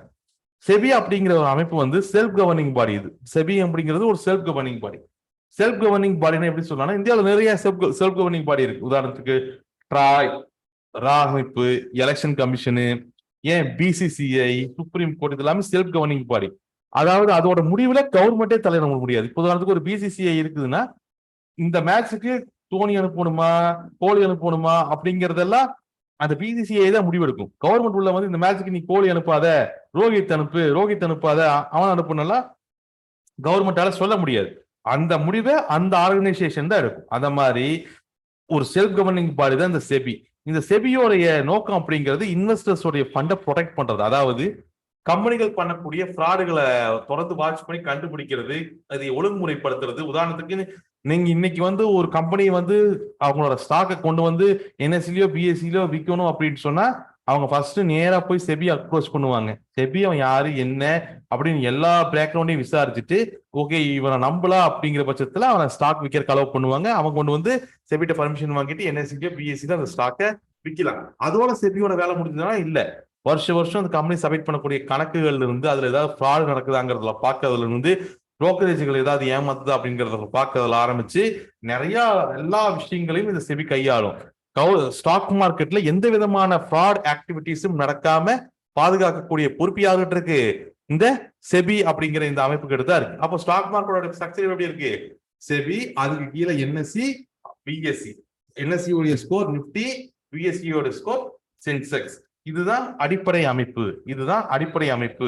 இந்த அடிப்படை அமைப்பை இதுக்கப்புறம் நம்ம டீட்டெயிலா பார்க்க போறோம். உதாரணத்துக்கு இப்போ நான் ஷேர் மார்க்கெட் அப்படின்னு நான் என்ன பேசுறேனோ, ஷேர் மார்க்கெட் ஸ்டாக் மார்க்கெட் என்ன அப்படின்னு என்ன பேசுறேனோ, it is common to both NSC and BSC. அப்போ என்ன சந்தேகம் வர வேண்டிய அவசியம் இல்ல. ஒரு விஷயத்துக்கு அப்புறம் நம்ம என்ன விஷயம் பேசணும்னா, சார் இது என்எஸ்சிக்கா இது பிஎஸ்சிக்கா அப்படிங்கிற சந்தேகம் வர வேண்டியது இல்ல. ஏன்னா இது ரெண்டுக்குமே பொதுவான விஷயம். நம்ம இது வரைக்கும் நம்ம இதுக்கு மேல என்ன பேசுறோமோ இது ரெண்டு it is common to all. நம்ம இப்போ ஒரு தக்காளியோட குணாதிசயத்தை பத்தி நம்ம பேச போறோம். கோயம்புத்தூர்ல விற்கக்கூடிய தக்காளிக்கும் அதே குணாதிசயம் தான் இருக்கும், சென்னையில விற்கக்கூடிய தக்காளிக்கும் அதே குணாதிசயம் தான் இருக்கும். அப்போ சென்னை தக்காளிக்கு வேற குணாதிசயம், கோயம்புத்தூர் தக்காளிக்கு வேற குணாதிசயம் இருக்காது. அந்த மாதிரி இப்போ நம்ம ஷேர் மார்க்கெட் அப்படிங்கிற டாபிக் கடையில நம்ம என்னென்னலாம் ஒரு ஷேர் பத்தி அனலைஸ் எல்லா விஷயங்கள் என்னென்ன பேசுறோமோ இது எல்லாமே ரெண்டுக்குமே பொதுவான விஷயம் தான். என்எஸ்சிக்கும் பிஎஸ்சிக்கும் பொதுவான விஷயங்கள் தான். நீங்க ஸ்டாக் வாங்குறதோ விற்கிறதோ என்எஸ்சிலையும் வாங்கி விற்கலாம், பிஎஸ்சிலையும் வாங்கி விற்கலாம். என்எஸ்சில வாங்கினீங்கன்னா என்எஸ்சில தான் திருப்பி விற்கணும், பிஎஸ்சில வாங்கினா பிஎஸ்சில தான் திருப்பி விற்கணும். ஆனா இன்னைக்கு இன்னத்த காலகட்டங்கள்ல பிஎஸ்சியோட ட்ரேடிங் வால்யூம் அப்படிங்கிறது ரொம்பவுமே கம்மியாய் வந்துட்டு இருக்கு. என்எஸ்சியோட ட்ரேடிங் வால்யூம் டெய்லியும் அதிகமாகிட்டு இருக்கிறத நம்ம பார்க்கிறோம். எனக்கு தெரிஞ்சு இன்னொரு 10-15 வருஷ காலகட்டங்கள்ல பிஎஸ்சியோட ட்ரேடிங்கும் மெதுவாக ஸ்டாப் ஆகிறதுக்கான வாய்ப்புகள் இருக்கு. என்எஸ்சி அதிகப்படியான ட்ரேடுகள் என்எஸ்சியில் மட்டுமே நடக்கிறதுக்கான வாய்ப்புகள் அதிகமா இருக்கு. ஸோ என்எஸ்சியில தான் நம்ம புதுசாக வரக்கூடிய எல்லா ட்ரேடர்ஸுமே என்எஸ்சியில தான் அதிகமா ட்ரேட் பண்றாங்க. பிஎஸ்சியில ட்ரேட் பண்ற ட்ரேடர்ஸ் எல்லாம் கிட்டத்தட்ட இந்த கடந்த 5-6 வருஷத்துல வந்த ட்ரேடர்ஸ் மேக்சிமம் பிஎஸ்சி பக்கமே போறது இல்லைங்கிறத உண்மை. ஓகே, இப்போ இந்த ஷேர் மார்க்கெட் அப்படிங்கிறது பேசிக்கா ரெண்டா பிரியுது. இந்த ஷேர் மார்க்கெட் அப்படிங்கிறது பேசிக்கா ரெண்டா பிரியுது. எப்படி பிரியுது? பிரைமரி மார்க்கெட் அப்புறம் செகண்டரி மார்க்கெட். பிரைமரி மார்க்கெட் அப்புறம் செகண்டரி மார்க்கெட் அப்படின்னு ரெண்டா பிரியுது. ஷேர் மார்க்கெட் எப்படி பிரியுது? Primary market and secondary market அப்படின்னு சொல்லிட்டு ரெண்டா பிரியுது. இல்ல பிரைமரி மார்க்கெட்னா என்ன, செகண்டரி மார்க்கெட்னா என்ன அப்படிங்கறத பத்தி நம்ம பேசணும். இப்போ நம்ம ஊர்ல காய்கறி சந்தை இருக்கும். இப்போ நம்ம ஊர் காய்கறி சந்தையில எடுத்துட்டோம் அப்படின்னு சொன்னாங்கன்னா, இப்போ நான் இருக்கிற ஏரியாவுக்கு பேரு சோமனூர்னு பேர். அப்போ இந்த ஏரியாவில் ஒரு காய்கறி சந்தை இருக்கு. இந்த ஏரியாவில் காய்கறி சந்தை எப்படி செயல்படும்னா, காலையில 3 மணிக்கு இந்த சந்தை ஓபன் பண்ணிடுவாங்க. 3 மணில இருந்து 6 மணி வரைக்கும் என்ன நடக்கும்னா, இந்த தோட்டத்துக்காரங்க எல்லாம் வந்து இந்த காய்கறிகள் எல்லாத்தையும் கட்டி கொண்டு வருவாங்க. கடைக்காரங்க அதை ஏலம் போட்டு கூவுவாங்க. ஒரு கூட தக்காளி இவ்வளவு அப்படின்னு ஏலத்துல எடுப்பாங்க. விற்கிறவங்க பையர் யாரு? பையர் அப்படிங்கிறது அந்த கடைக்காரங்க. செல்லர் யாரு? செல்லர் அப்படிங்கிறவங்க தோட்டத்துக்காரங்க. அவங்க ஏல முறையில இந்த தக்காளிகள் எல்லாம் விற்கப்படும், தக்காளி காய்கறிகள் எல்லாம் விற்கப்படும். இது 3ல இருந்து 6 மணி வரைக்கும் நடக்கும். இந்த 3ல இருந்து 6க்குள்ள தோட்டத்துக்காரங்க எல்லாம் தக்காளி கொண்டு வந்த காய்கறிகள் எல்லாத்தையும் கடைக்காரங்களுக்கு வித்துட்டு கிளம்பிடுவாங்க. அப்புறம் 6ல இருந்து 10 மணி வரைக்கும் இந்த கடைக்காரங்க எல்லாம் அந்த சந்தைக்குள்ள ஸ்டால் போட்டுருவாங்க. அந்த சந்தைக்குள்ள அங்க காய்கறி ஸ்டால்கள் போட்டுருவாங்க. அதுக்கப்புறம் 6ல இருந்து 10 வரைக்கும் பொதுமக்கள் வந்து அந்த காய்கறி சந்தையில காய்கறிகளை வாங்குறது விற்கிறதும் ஆன ஆக்டிவிட்டிகள் நடக்கும். இதெல்லாம் நடந்துகிட்டு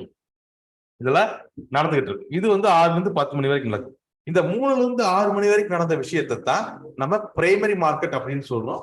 அதே மாதிரி 6ல இருந்து நைட் 10 மணி வரைக்கும் நடக்கக்கூடிய அந்த காய்கறி மார்க்கெட் நடக்கக்கூடிய விஷயத்த நம்ம செகண்டரி மார்க்கெட் அப்படின்னு சொல்றோம். இதே மாதிரி தான் ஸ்டாக் மார்க்கெட்லயும் primary market and secondary market divide ஆகுது. பிரைமரி மார்க்கெட் அப்படிங்கிறது ஒரு ஸ்டாக்கை முதல்ல நம்ம ஃப்ரெஷ்ஷா கொண்டு வந்து விற்கக்கூடியது தான் பிரைமரி மார்க்கெட். பிரைமரி மார்க்கெட்ல ஒரு ஸ்டாக்கை ஐபிஓ அப்படின்னு நம்ம சொல்லுவோம். பிரைமரி மார்க்கெட்ல ஒரு ஸ்டாக் என்னன்னு சொல்லுவோம்? ஐபிஓ அப்படின்னு சொல்லுவோம். ஐபிஓனா இனிஷியல் பப்ளிக் ஆஃபர்.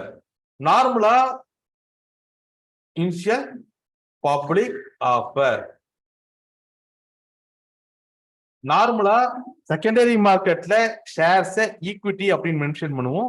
பிரைமரி மார்க்கெட்ல ஷேர்ஸ் எப்பவுமே ஐபிஓ அப்படின்னு தான் மென்ஷன் பண்ணுவோம். ஐபிஓனா இனிஷியல் பப்ளிக் ஆஃபர் அப்படின்னு என்னது? ஃபர்ஸ்ட் டைம் முதல்ல அந்த கம்பெனி கொண்டு வந்து விற்கக்கூடிய அந்த ஷேரோட பேர் தான் ஐபிஓ. Fresh stock.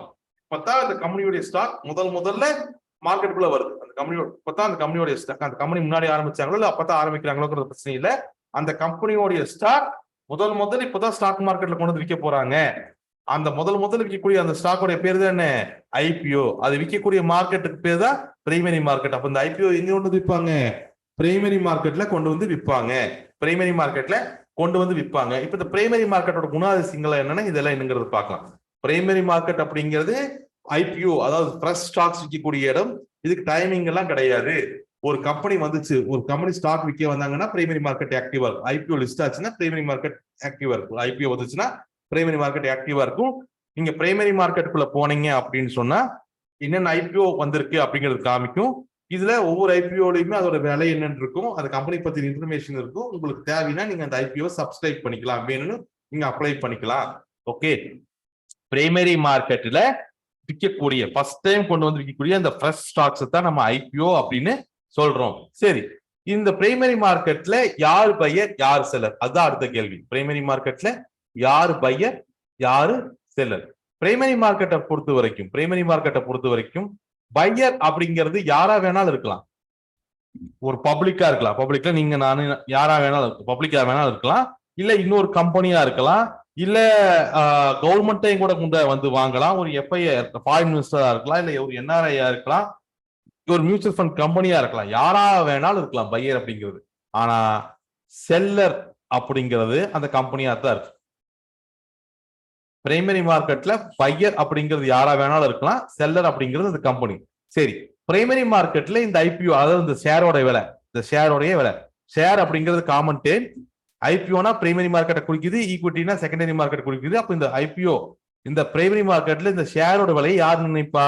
செல்லர் தான் நிர்ணயிப்பாங்க. அதாவது இந்த கம்பெனி பிரைமரி மார்க்கெட்டை பொறுத்த வரைக்கும் இந்த ஷேருக்கு இதுதான் விலை அப்படிங்கிறத இந்த கம்பெனி தான் நிர்ணயம் பண்ணும். எப்படி நிர்ணயம் பண்ணும்? 3 வகையில் நிர்ணயம் பண்ணும். 3 வகையில ஒரு கம்பெனி அதோட விலை, அதோட ஸ்டாக்கோட விலையை நிர்ணயம் பண்ணலாம். Face value,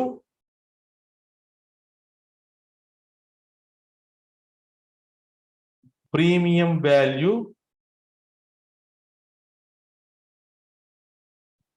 band value. 3 வகையில இது வேணாலும் நிர்ணயம் பண்ணலாம். இது என்ன? ஃபர்ஸ்ட் ஃபேஸ் வேல்யூனா தமிழ்ல முக மதிப்புன்னு அர்த்தம், நாமினல் பிரைஸ், அதாவது அதோடைய ஏற்கத்தக்க அல்லது ஒரிஜினல் பிரைஸ்ன்னு அர்த்தம். உதாரணத்துக்கு நம்ம பார்த்துட்டு இருக்க கம்பெனியோட மதிப்பு அப்படின்னு 100 கோடி ரூபாய், இந்த கம்பெனியோட மதிப்பே 100 கோடி ரூபாய். இந்த 100 கோடி ரூபாய் மதிப்புள்ள கம்பெனியை நான் 10 கோடி ஸ்டாக்கா பிரிச்சேன்னா இப்போ ஒரு ஸ்டாக்கோட விலை வெறும் 10 ரூபாய். இதுதான் இந்த கம்பெனியோட நாமினல் பிரைஸ் மதிப்பு. அந்த கம்பெனியோட மதிப்பு 100 கோடி ரூபாய்.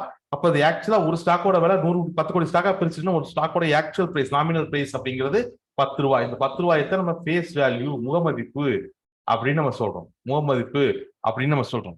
ஓகே, இப்போ ஒரு உதாரணத்தை எடுத்துக்குவோம். இப்போ நான் இருக்கேன், என் பேர் நாகராஜ். இப்போ நான் என்ன பண்றேன், நான் நாகராஜ் டாக்ஸி அப்படின்னு ஒரு கம்பெனியை ஸ்டார்ட் பண்ணணும்னு நினைக்கிறேன். நாகராஜ் டாக்ஸி அப்படிங்கிற இந்த கம்பெனியை ஸ்டார்ட் பண்ணணும். எங்கிட்ட பணம் கிடையாது.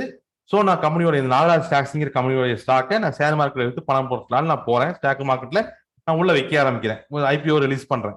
அப்படி ஐபிஓ நான் லிஸ்ட் பண்ணும் பொழுது என்னை மீறி போனா ஒரு 100 பேருக்கு தெரியும். அதுக்கு மேல நாகராஜுக்கு தெரியறதுக்கு வாய்ப்பு இல்லை.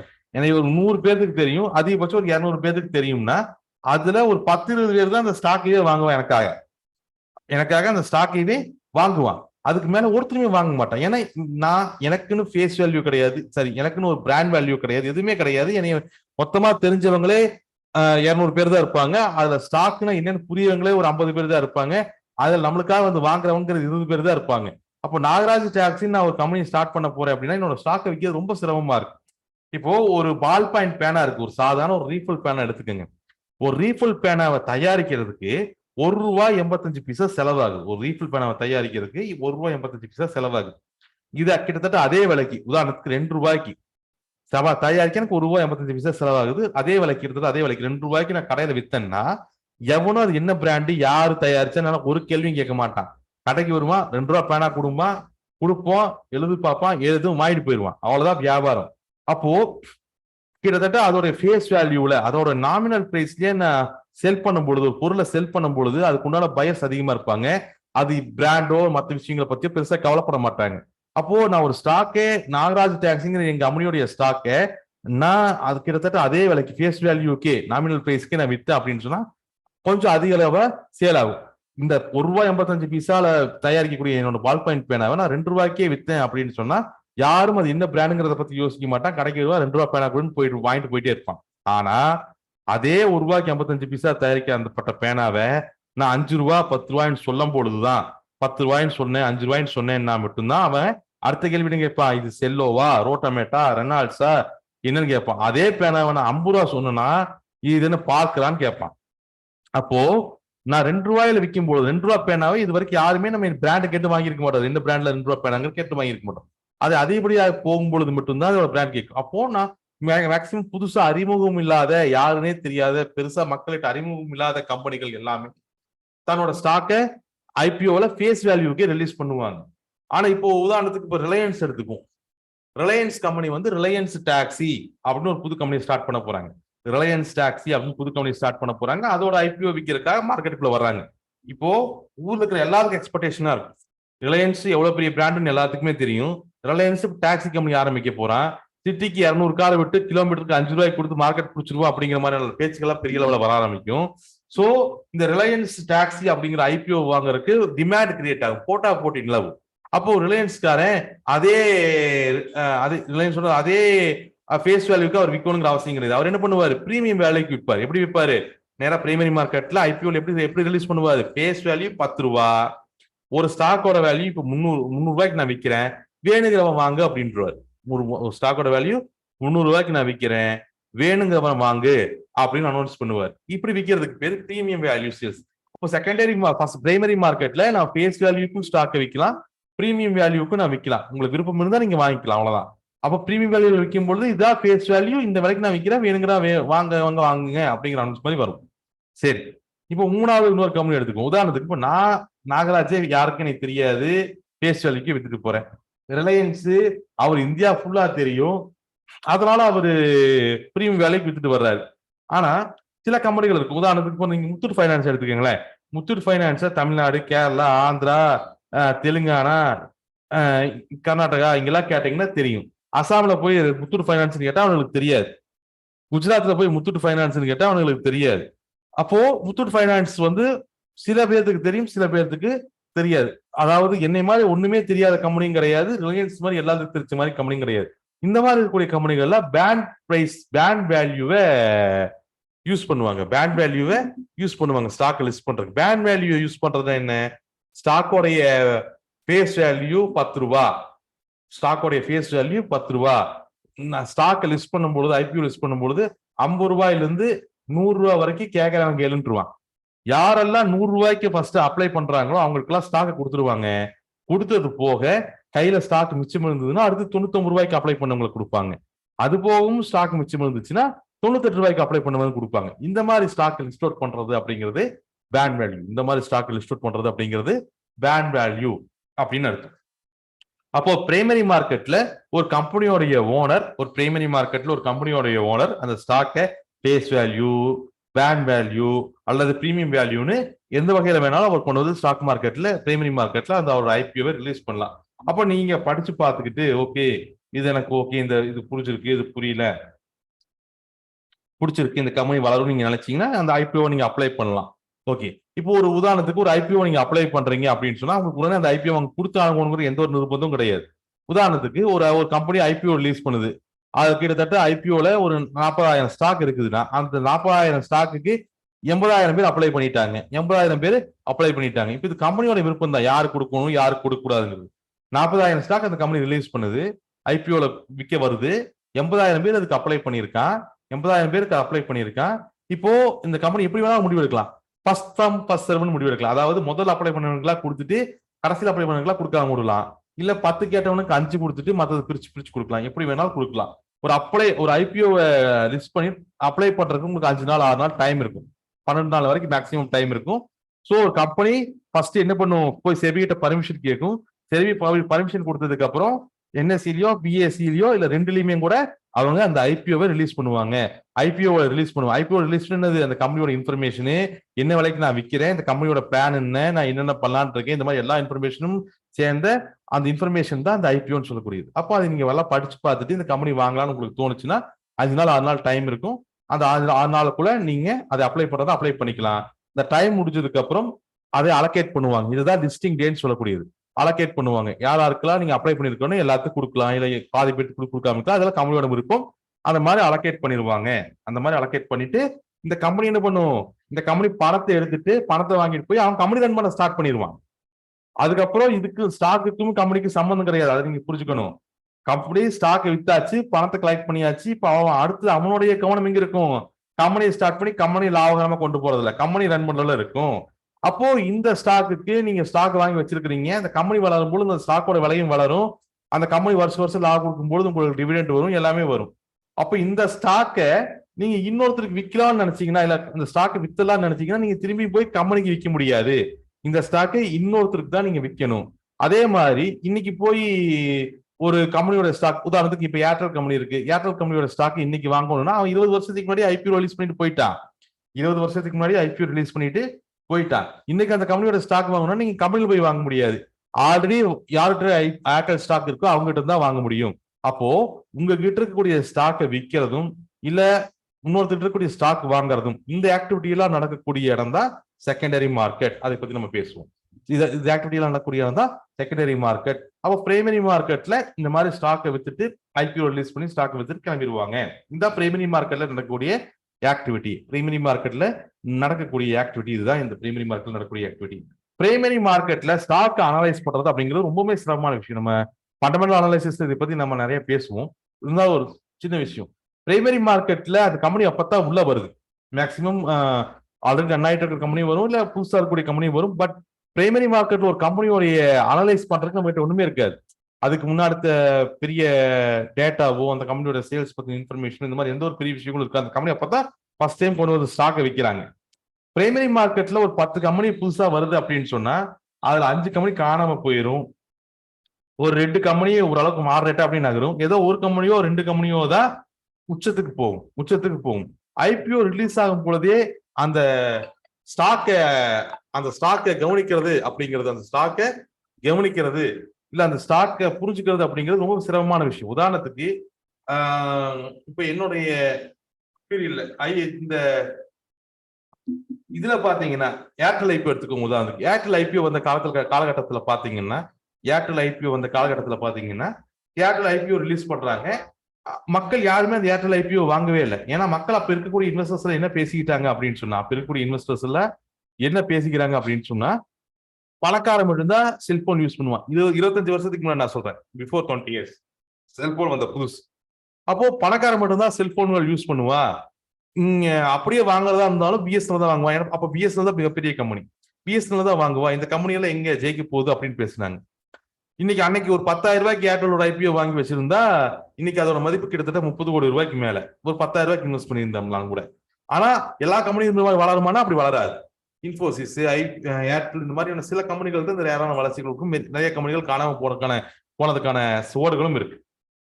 சோ அந்த காலகட்டங்கள்ல அந்த கம்பெனியோட வளர்ச்சி எப்படி இருக்கும் அப்படிங்கறத இன்வெஸ்டர்ஸ் எந்த வகையில யோசிக்கிறாங்கிறத பொறுத்த பெஸ்ட் ஐபிஓ நம்ம செலக்ட் பண்ண முடியும். சோ இதை பத்தி நம்ம ஃபண்டமெண்டல்ல நம்ம கொஞ்சம் டீட்டெயிலாவே பேசுவோம். சோ இதுதான் பிரைமரி மார்க்கெட் ஒர்க் ஆகக்கூடிய ஸ்ட்ரக்சர், பிரைமரி மார்க்கெட் ஒர்க் ஆகக்கூடிய வடிவமைப்பு அப்படிங்கிறது இதுதான். ஓகேங்களா? சரி, first primary market. Okay, secondary மார்க்கெட்லயும் நான் ஒரு இன்ட்ரோடக்ஷன் கொடுத்துட்றேன், அதுக்கப்புறம் நம்ம டிஸ்கஸ் பண்ணிக்குவோம். செகண்டரி மார்க்கெட் பத்தி நான் ஒரு இன்ட்ரோடக்ஷன் கொடுத்துட்டு நம்ம அதுக்கப்புறம் நம்ம டிஸ்கஸ் பண்ணலாம். பேசிக் கிளாஸே நம்மளுக்கு 2-3 கிளாஸ் போயிடும். 2 கிளாஸ் போகும். இந்த கிளாஸ் அடுத்த கிளாஸ் எல்லாமே பேசிக்ஸ் தான் நம்ம பார்ப்போம். சரி, செகண்டரி மார்க்கெட் பத்தி ஒரு இன்ட்ரோடக்ஷன் பார்த்துட்டு அதுக்கப்புறம் we will discuss.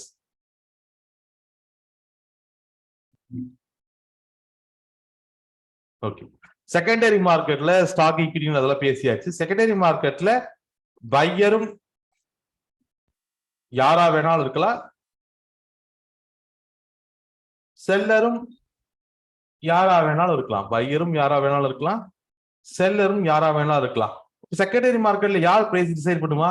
Pier and seller, இவங்க 2 பேர் தான் டிசைட் பண்ணுவாங்க. Ask price, bid price. எனக்கு எத்தனை ரூபாய்க்கு தா அப்படின்னு கேட்பான், இல்ல நான் 10 ரூபாய்க்கு தாண்டி வாங்க கேட்பான், இல்ல நான் 11 ரூபாய்க்கு தான் தருவேன் அவன் சொல்லுவான்.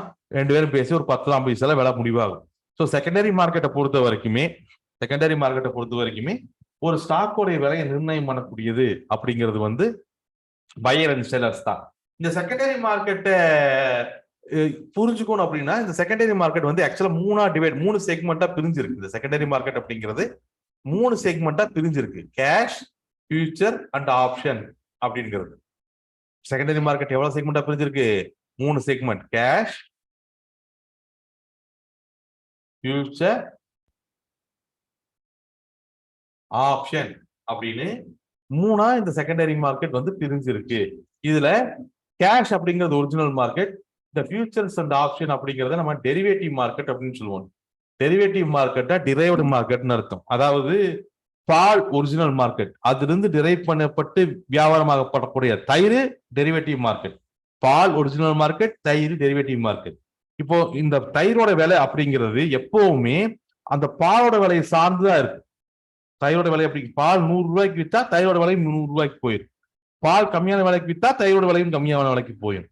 அப்போ டெரிவேட்டிவ் மார்க்கெட் அப்படிங்கிறது எப்பவுமே கேஷ் மார்க்கெட், அது ஒரிஜினல் மார்க்கெட்டை சார்ந்துதான் இருக்கும். செகண்டரி மார்க்கெட்ல 3 செக்மெண்ட் இருக்கு. இது கேஷ், ஃபியூச்சர்ஸ் அண்ட் ஆப்ஷன் நம்ம 3ஆ பிரிச்சு பேசுறோம். ஃபர்ஸ்ட் இதுக்கு ஒரு எக்ஸாம்பிள் பார்ப்போம். இது என்ன அப்படிங்கறத புரிஞ்சுக்கிட்டு, இது என்னங்கிறத புரிஞ்சுக்கிட்டு அதுக்கப்புறம் நம்ம டவுட்ஸ்ல டிஸ்கஸ் பண்ணலாம். உதாரணத்துக்கு இது எப்படி புரிஞ்சுக்கலாம் அப்படின்னு சொன்னா, இப்போ ஒரு இடம் இருக்குன்னு வச்சுக்கோங்களேன். ஒரு இடம், ஒரு இடத்தோட ஓனர் இருக்காரு, அவருக்கு ஒரு இடம் இருக்கு. அவர் என்ன பண்றாரு, அவருக்கு அர்ஜென்ட்டா பணம் தேவைப்படுது. அன்னைக்கு அந்த இடத்தோட மதிப்பு 5 லட்சம் ரூபாய். அன்னைக்கு அந்த இடத்தோட மதிப்பு 5 லட்சம் ரூபாய். அன்னைக்கு அந்த இடத்தோட மதிப்பு 5 லட்சம் ரூபாய். சோ 5 லட்சம் ரூபாய்க்கு அந்த அவருக்கு பணம் தேவைப்படுறதுனால 5 லட்சம் ரூபாய்க்கு அந்த இடத்த விற்கிறேன் அப்படின்னு அனௌன்ஸ் பண்ணிட்டாரு. அந்த இடத்த விற்கிறேன்னு அனௌன்ஸ் பண்ணிட்டாரு. சோ எல்லாரும் வந்து அந்த இடத்தெல்லாம் பாக்குறாங்க. நிறைய பேர் அந்த இடத்தை அனலைஸ் பண்றாங்க. நம்ம ஆல்ரெடி பேசின மாதிரி ஒரு இடத்தோடைய விலையை முடிவு பண்ணணும்னா, எந்த ஒரு பொருளோட விலையை முடிவு பண்ணணும்னாலும் ஃபண்டமெண்டல் அண்ட் டெக்னிக்கல் அனலைசிஸ் பண்ணித்தான் ஆகணும். அப்போ ஃபண்டமெண்டல் அனலைசிஸ்னா என்ன? ஃபண்டமெண்டல் அனலைசிஸ்னா அந்த இடத்த வந்து பார்த்து அந்த இடம் செம்மண் பூமியா, களிமண் பூமியா, தண்ணி வருமா வராதா, வீடு கட்டலாமா, விவசாயம் பண்ண முடியுமா, தரிசு நிலமா, விவசாய நிலமா, இப்படி எல்லாம் தெரிஞ்சுக்கிறது ஃபண்டமெண்டல் அனலைசிஸ். அதை விட்டு போட்டு அந்த இடத்துக்கு எத்தனை சைடுல ரோடு இருக்கு, எவ்வளவு தூரத்துல ஒரு பஸ் ஸ்டாண்ட் இருக்கு, எவ்வளவு தூரத்துல ரயில்வே ஸ்டேஷன் இருக்கு, இந்த மாதிரி அனலைசிஸ் பண்றது டெக்னிக்கல் அனலைசிஸ். அப்போ ஒரு இடத்த 5 லட்ச ரூபாய்க்கு இவர் விற்கிறேன்னு சொல்லிட்டாரு. நிறைய பேர் வந்து அந்த இடத்த பாக்குறாங்க. அப்புறம் அதுல ஒருத்தர் அனலைஸ் எல்லாம் ப்ராப்பரா அனலைஸ் பண்ணி பார்த்து அவருக்கு என்ன தெரியுதுன்னா, இன்னும் ரெண்டே ரெண்டு மாசத்துல இந்த இடத்தோட விலை 7 லட்ச ரூபாய்க்கு வரைக்கும் போகும் அப்படின்னு அவர் கண்டுபிடிச்சிடுறாரு. 7 லட்ச ரூபாய் வரைக்கும் போகும் அப்படின்னு தெரிஞ்சுக்கிறாரு. சரி, இப்ப அடுத்து என்ன பண்றாரு, நேரம் அந்த இடத்தோட வர்றாரு, 5 லட்ச ரூபாய் பணத்தை கொடுக்குறாரு. நேரம் அந்த இடத்தோட வர்றாரு, 5 லட்ச ரூபாய் பணத்தை கொடுத்துட்றாரு. கொடுத்துட்டு அந்த இடத்த வாங்கிக்கிறாரு. 2 மாசம் வெயிட் பண்ணி பாக்குறாரு. 2 மாசம் வெயிட் பண்ணி பாக்குறாரு. இடம் 7 லட்ச ரூபாய்க்கு போயிருச்சு. 7 லட்ச ரூபாய்க்கு இடத்த வித்துட்டு 2 லட்ச ரூபாய் லாபம் எடுத்துட்டு வந்துடுறாரு. இதுக்கு பேரு கேஷ் மார்க்கெட்னு பேரு. இதுக்கு பேரு கேஷ் மார்க்கெட் அப்படின்னு பேரு. இதுக்கு பேரு கேஷ் மார்க்கெட் அப்படின்னு பேரு. இப்போ ஃபியூச்சர் மார்க்கெட் அப்படிங்கிற பேசிட்டு அதுக்கப்புறம் இதுக்குள்ள டிஃபரன்ஸ் நம்ம டிஸ்கஸ் பண்ணுவோம். ஃபியூச்சர் மார்க்கெட் இது எப்படி செயல்படும்னா, ஃபியூச்சர் மார்க்கெட் எப்படி செயல்படும்னா, சோ இதே தான். அந்த இடம் 5 லட்ச ரூபாய் சொல்றாரு. இவன் அனலைஸ் பண்ணி பார்த்து 7 லட்ச ரூபாய் 2 மாசம் 7 லட்ச ரூபாய்க்கு போயிருந்து முடிவு எடுத்துறாரு. ஆனா அந்த இடத்த வாங்குறதுக்கு இவர் கையில 5 லட்ச ரூபாய் பணம் கிடையாது. அந்த இடத்த வாங்குறதுக்கு, அந்த இடத்த பர்ச்சேஸ் பண்றதுக்கு இவர் கையில 5 லட்ச ரூபாய் கேஷ் கிடையாது. இவர் கையில ஒரு 2 லட்ச ரூபாய் தான் இருக்கு. இவர் கையில வெறும் 2 லட்ச ரூபாய் தான் இருக்கு. உடனே இவர் என்ன பண்றாருன்னா, நேரா அந்த இடத்த ஓனர்கிட்ட வந்து அந்த 2 லட்ச ரூபாய் கையில கொடுத்துட்டு ஒரு அக்ரிமெண்ட் சைன் பண்ணிக்கிறாரு. என்னன்னு, இன்னும் 2 மாசத்துல அந்த இடத்த வித்துட்டு உங்களுக்கு பேலன்ஸ் அமௌண்ட் செட்டில் பண்றேன் அப்படின்னு சொல்லி ஒரு அக்ரிமெண்ட் சைன் பண்ணி, ஒரு பவர் ஆஃப் அட்டார்னி வாங்கி அக்ரிமெண்ட் சைன் பண்ணிட்டு 2 மாசம் வெயிட் பண்றாரு. அந்த இடம் 7 லட்ச ரூபாய்க்கு போகுது. 7 லட்ச ரூபாய்க்கு போன அந்த இடத்த 7 லட்ச ரூபாய்க்கு வித்துட்டு ஓனர் சேர வேண்டிய பணத்தை செட்டில் பண்ணிட்டு இவ்வளவு லாபம் 2 லட்ச ரூபாய் எடுத்துட்டு வந்துடுறாரு. 2 லட்ச ரூபாயை எடுத்துட்டு வந்துடுறாரு. இதுக்கு பேரு ஃபியூச்சர் மார்க்கெட். இதுக்கு பேரு ஃபியூச்சர் மார்க்கெட். இப்ப இந்த கேஷ் மார்க்கெட்டுக்கும் ஃபியூச்சர் மார்க்கெட்டுக்கும் என்னென்னலாம் மாதிரியான வித்தியாசங்கள் இருக்கு அப்படிங்கறத நம்ம ஃபர்ஸ்ட் பார்க்கணும். முதல் முக்கியமான வித்தியாசம் அப்படின்னு சொன்னா கேஷ் மார்க்கெட்டை பொறுத்த வரைக்கும் கேஷ் மார்க்கெட்டை பொறுத்த வரைக்கும் நம்மளுக்கு பணம் அதிகமா தேவைப்படும், ஃபியூச்சர் மார்க்கெட்ல பணம் கம்மியா தேவைப்படும். உதாரணத்துக்கு ஒரு 5 லட்ச ரூபாய் நான் வச்சிருக்கேன் அப்படின்னு சொன்னா, கேஷ் மார்க்கெட்டுக்கு போனா ஒரே ஒரு இடத்த தான் நான் வியாபாரம் பண்ண முடியும். ஆனா அதே 5 லட்ச ரூபாய் வச்சுட்டு நான் ஃபியூச்சர் மார்க்கெட்டுக்குள்ள போனா இதே மாதிரி 2-3 இடத்த என்னால கான்ட்ராக்ட் போட்டுக்க முடியும். ஓகே, ஃபர்ஸ்ட் டிஃபரன்ஸ் அப்படிங்கிறது கேஷ். ரெண்டாவது டிஃபரன்ஸ் அப்படிங்கிறது டைம் லைன். இப்போ கேஷ் மார்க்கெட்ல அந்த இடத்த வாங்குறேன், 2 மாசம் வெயிட் பண்றேன். நான் எதிர்பார்த்த மாதிரி அந்த இடம் 7 லட்ச ரூபாய்க்கு போல, வெறும் 4 லட்ச ரூபாய்க்கு தான் போகுது. இப்போ நான் என்ன பண்ணலாம், மேற்கொண்டு இன்னும் 2 மாசம் வெயிட் பண்ணலாம், இல்ல 2 வருஷம் வெயிட் பண்ணலாம், இல்ல 10 வருஷம் கூட வெயிட் பண்ணி எப்போ அது 7 லட்ச ரூபாய்க்கு போகுது அப்ப நான் விற்கலாம். இப்ப யாரு நீ ஒன்னும் கேட்க முடியாது. ஆனா ஃபியூச்சர் மார்க்கெட்ல அதே இடத்துல ட்ரேட் பண்ணும்போது 2 மாசத்துல அந்த இடத்த வித்துட்டு பேலன்ஸ் அமௌண்ட்டை செட்டில் பண்றேன்னு அக்ரிமெண்ட் சைன் பண்ணிருக்கேன். அப்ப 2 மாசம் கழிச்சு அந்த இடம் வெறும் 7 லட்ச ரூபாய்க்கு தான் போகுது வெறும் 4 லட்ச ரூபாய்க்கு தான் போகுது அப்படின்னு சொன்னா, வெறும் 4 லட்ச ரூபாய்க்கு தான் போகுது. 2 மாசம் கழிச்சு நான் மேற்கொண்டு வெயிட் பண்ண முடியாது. 4 லட்ச ரூபாய்க்கு அந்த இடத்த வித்துட்டு நான் கையிலிருந்து 1 லட்ச ரூபாய் போட்டு அந்த ஓனருக்கு செட்டில் பண்ண வேண்டியதா இருக்கும். கையிலிருந்து 1 லட்ச ரூபாய் போட்டு நான் ஓனர் செட்டில் பண்ண வேண்டியதா இருக்கும். அப்போ ஃபியூச்சர் அண்ட் கேஷ் மார்க்கெட்டுக்கு இருக்கக்கூடிய முக்கியமான ரெண்டாவது வித்தியாசம் டைம் லைன். மூணாவது வித்தியாசம் என்னன்னா ஓனர்ஷிப். அதாவது இப்ப கேஷ் மார்க்கெட்ல அந்த இடத்த முழு பணம் கொடுத்து நான் வாங்கிட்டேன். இப்ப அந்த இடத்துல நான் ஒரு வீடு கட்டலாம், ஸ்விம்மிங் பூல் கட்டலாம், என்ன வேணாலும் பண்ணலாம். யாரும் என்னை ஒன்றும் கேள்வி கேட்க முடியாது. ஆனா அதே இடத்துல நான் ஃபியூச்சர் மார்க்கெட்ல கான்ட்ராக்ட் போட்டு வாங்கியிருந்தேன்னா அந்த இடத்தோட விலை ஏற்ற இறக்கத்தை மட்டும் தான் நான் லாபம் பண்ணிக்க முடியுமே தவிர அந்த இடத்துல போய் நான் வீடு கட்டிட்டோ ஸ்விம்மிங் பூல் கட்டிட்டோ இருக்க முடியாது. அப்ப மூணாவது முக்கியமான வித்தியாசம் ஓனர்ஷிப். அப்ப கேஷ் மார்க்கெட் அதுன ஸ்டாக் மார்க்கெட் எடுத்துட்டீங்கன்னா ஸ்டாக் மார்க்கெட்டும் அதே மாதிரி தான் செயல்படும். கேஷ் மார்க்கெட்டுக்கும் ஃபியூச்சர் மார்க்கெட்டுக்கும் இதே வித்தியாசம் தான். ஃபியூச்சர் மார்க்கெட்டுக்கு கான்ட்ராக்ட் டேட்னு இருக்கும். அதைத்தான் நம்ம ஃபியூச்சர் மார்க்கெட்ல எக்ஸ்பிரி டேட் அப்படின்னு சொல்லுவோம். ஒரு ஸ்டாக்கை நீங்க கான்ட்ராக்ட் போட்டுக்கலாம் ஃபியூச்சர் மார்க்கெட்ல. கேஷ் மார்க்கெட் அந்த ஸ்டாக்கவே நீங்க எவ்வளவு வேணாலும் வாங்கி வச்சுக்கலாம். ஆனா இதுல ரியாலிட்டியில ஸ்டாக் மார்க்கெட்டுக்கும் ஃபியூச்சர் மார்க்கெட்டுக்கு முக்கியமான வித்தியாசம் என்னன்னா, கேஷ் மார்க்கெட்ல நீங்க எவ்வளவு வேணாலும் ஸ்டாக் வாங்கிக்கலாம். 1 வாங்கலாம், 10 வாங்கலாம், இல்ல 100 வாங்கிக்கலாம். உங்ககிட்ட எவ்வளவு வேணுமோ நீங்க வாங்கிக்கலாம். ஆனா ஃபியூச்சர் மார்க்கெட்ல ஒரு கான்ட்ராக்ட் போட போறீங்கன்னா, ஒரு ஸ்டாக்கை கான்ட்ராக்ட் போட போறீங்கன்னா ஒரு ஸ்டாக்கு 2 ஸ்டாக்னால போட்டுட்டு இருக்க முடியாது. அவன் ஒரு லார்ஜ் சைஸ் சொல்லுவான். இந்த கம்பெனில யார் சொல்லுவான்? என்எஸ்சி என்ன சொல்லுவாங்க? இந்த கம்பெனி ஸ்டாக் நீ ஃபியூச்சர் கான்ட்ராக்ட் போடுறேன்னா ஒரு ஸ்டாக் 2 ஸ்டாக் எல்லாம் போட முடியாது. இந்த கம்பெனினா மினிமம் இவ்வளவு ஸ்டாக் நீ கான்ட்ராக்ட் போட்டாகணும் அப்படின்னு சொல்லுவாங்க. இதைத்தான் நம்ம என்ன சொல்றோம்? லாட் சைஸ் அப்படின்னு நம்ம சொல்லுவோம். இதைத்தான் நம்ம என்ன சொல்லுவோம்? லாட் சைஸ் அப்படின்னு நம்ம சொல்லுவோம். அப்போ ரியல் டைம்ல ஷேர் மார்க்கெட்ல கேஷ் மார்க்கெட்டுக்கு லாட் சைஸ்னால ஒண்ணு இருக்காது. நம்ம எவ்வளவு ஸ்டாக் வேணுமோ பிரியப்படுமோ அவ்வளவு ஸ்டாக் வாங்கிக்கலாம். ஆனா முழு பணத்தையும் கொடுத்து வாங்கணும். ஃபியூச்சர் மார்க்கெட்ல அப்படி பண்ண முடியாது. மினிமம் இத்தனை குவான்டிட்டி ஸ்டாக் நம்ம கான்ட்ராக்ட் போட்டாகணுங்கிற மினிமம் குவான்டிட்டி இருக்கு. அதைத்தான் நம்ம லாட் சைஸ்ன்னு சொல்றோம். ஆனா முழு மரத்தையும் நம்ம கொடுக்க வேண்டிய அவசியம் இல்ல. கான்ட்ராக்ட் போடக்கூடிய அந்த லாட் சைஸ்க்கு டோட்டல் அமௌண்ட் எவ்வளவோ அதுல 20% நீங்க மார்ஜினா கொடுத்தா போதும். 20% மார்ஜின் அமௌண்டா கொடுத்தா போதும். முழு அமௌண்ட்டையும் நீங்க கொடுக்க வேண்டிய அவசியம் கிடையாது. சோ இது கேஷ் மார்க்கெட், இது ஃபியூச்சர் மார்க்கெட். இது கேஷ் மார்க்கெட், இது ஃபியூச்சர் மார்க்கெட். இந்த ஃபியூச்சர் மார்க்கெட் போக ஆப்ஷன் மார்க்கெட்னு ஒன்று இருக்கு. ஆப்ஷன் மார்க்கெட்ல 2 வகையான ஸ்டாக்ஸ் இருக்கு, 2 வகையான கான்ட்ராக்ட் இருக்கு. கால் கான்ட்ராக்ட், புட் கான்ட்ராக்ட். இப்போதைக்கு கால் கான்ட்ராக்ட் ஆப்ஷன் மார்க்கெட்டை பத்தி நம்ம மிகப்பெரிய கிளாஸ் டீடைல்டா படிக்க ஆரம்பிப்போம். கிட்டத்தட்ட ஆப்ஷன் மார்க்கெட் மட்டுமே நம்ம ஒரு 7-8 கிளாஸ் போகும் நம்மளுக்கு. ஸோ பேசிக்ஸ் எல்லாம் முடிச்சுட்டு நம்ம ஆப்ஷன் கிளாஸஸ் டீட்டெயிலா வரலாம். இப்போதைக்கு ஒரு ஆப்ஷன் அப்படிங்கறது எப்படி புரிஞ்சு வச்சுக்கலாம்னா, கால் கான்ட்ராக்ட் அப்படின்னு சொன்னா ஒரு ஸ்டாக் குறிப்பிட்ட விலைக்கு மேல போகும் அப்படின்னு பிட் கட்டக்கூடியது கால் கான்ட்ராக்ட். அதாவது அதே இடம் தான் அந்த இடத்தோட ஓனர் 5 லட்ச ரூபா சொல்லிட்டாரு, நீங்க 7 லட்ச ரூபா போகுங்கிறத கண்டுபிடிச்சிட்டீங்க. அந்த இடத்த வாங்குறதுக்கும் கையில 5 லட்ச ரூபா இல்ல, கான்ட்ராக்ட் போடலானால் 2 லட்ச ரூபாயும் கையில் இல்ல. நீங்க என்ன பண்றீங்க? பக்கத்துல உங்களோட ஃப்ரெண்டோட இந்த இடத்தோட விலை, இந்த இடத்த பாடுற இன்னும் ஒரு 2 மாசத்துல இந்த இடத்தோட விலை 5 லட்ச ரூபாய்க்கு மேல போகும் அப்படின்னு பெட் கட்டினீங்கன்னா அது கால் கான்ட்ராக்ட். இல்ல 5 லட்ச ரூபாய்க்கு கீழே வந்துடும் பெட் கட்டினீங்கன்னா அதுக்கு பேர் புட் கான்ட்ராக்ட். இந்த பெட் அப்படிங்கிறது கரெக்டான வார்த்தை இல்ல, இப்போதைக்கு புரிஞ்சுக்கிறதுக்காக நான் அதை பயன்படுத்துறேன். கால் கான்ட்ராக்ட், புட் கான்ட்ராக்ட், ஆப்ஷன் மார்க்கெட்டை பத்தி நம்ம டீடைல்டா படிக்க ஆரம்பிப்போம். அது பெரிய கடல் option market. Option buying, option writing, option hedging, option strategy building, இது எல்லாத்தையுமே நம்ம லைனா கோர்வையா படிக்க ஆரம்பிப்போம். இந்த சின்ன விஷயங்கள்லாம் முடிச்சுட்டு நம்ம ஆப்ஷன் மார்க்கெட்டுக்குள்ள போவோம். அது ஒரு 6 கிளாஸ் படிக்கலாம். இப்போதைக்கு ஆப்ஷன் மார்க்கெட் அப்படிங்கிறது எப்படி புரிஞ்சு வச்சுக்கோங்கன்னா, ஆப்ஷன் மார்க்கெட்ல 2 இருக்கு. ஒன்னு கால், இன்னொன்னு புட். கால்னா குறிப்பிட்ட விலைக்கு மேல போகும் அப்படின்னு பெட் கட்டக்கூடியது, புட்டுனா குறிப்பிட்ட விலைக்கு கீழே வரும் பெட் கட்டக்கூடியது. இன்னும் சிம்பிளா சொல்லணும்னா இந்த மாதிரி எக்ஸாம்பிள்னா, இப்போ நான் கிரிக்கெட்ல நான் சம்பாதிக்கணும்னு பிரியப்படுறேன். கிரிக்கெட்ல நான் சம்பாதிக்கணும்னு பிரியப்படுறேன். நான் என்ன பண்றேன்? நான் நிறைய எக்ஸசைஸ் பண்ணி பேட்டிங் கத்துக்கிட்டு பவுலிங் கத்துக்கிட்டு 4 கிளப்ல போய் ஜாயின் பண்ணி அப்புறம் மெதுவா ஐபிஎல்குள்ள வந்து இந்தியன் டீம்ல இடம் வாங்கி மேன் ஆஃப் தி மேட்ச், சம்பளம், இந்த மாதிரி எல்லாம் சம்பாதிக்கிறது. ஒரு கிரிக்கெட் பிளேயராகி நான் சம்பாதிக்கிறது அப்படிங்கிறது கேஷ் மார்க்கெட் மாதிரி. அதை கேஷ் மார்க்கெட் மாதிரி வச்சுக்கோங்க.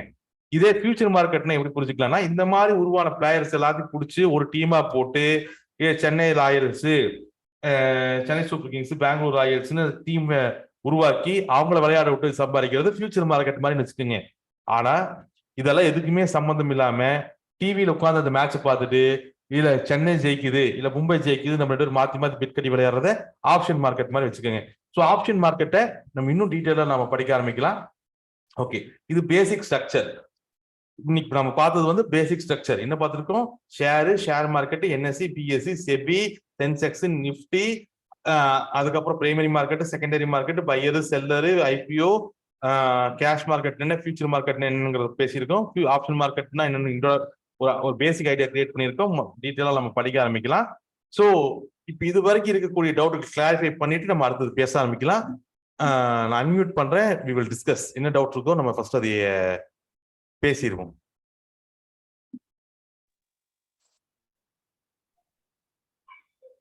ஹலோ சார் சொல்லுங்க. ஃபர்ஸ்ட் டவுட் என்ன, ஒரு ஷேர் மார்க்கெட்ல ரீட்டைலரா நம்ம எவ்வளவு குவாண்டிட்டி வாங்க முடியும்?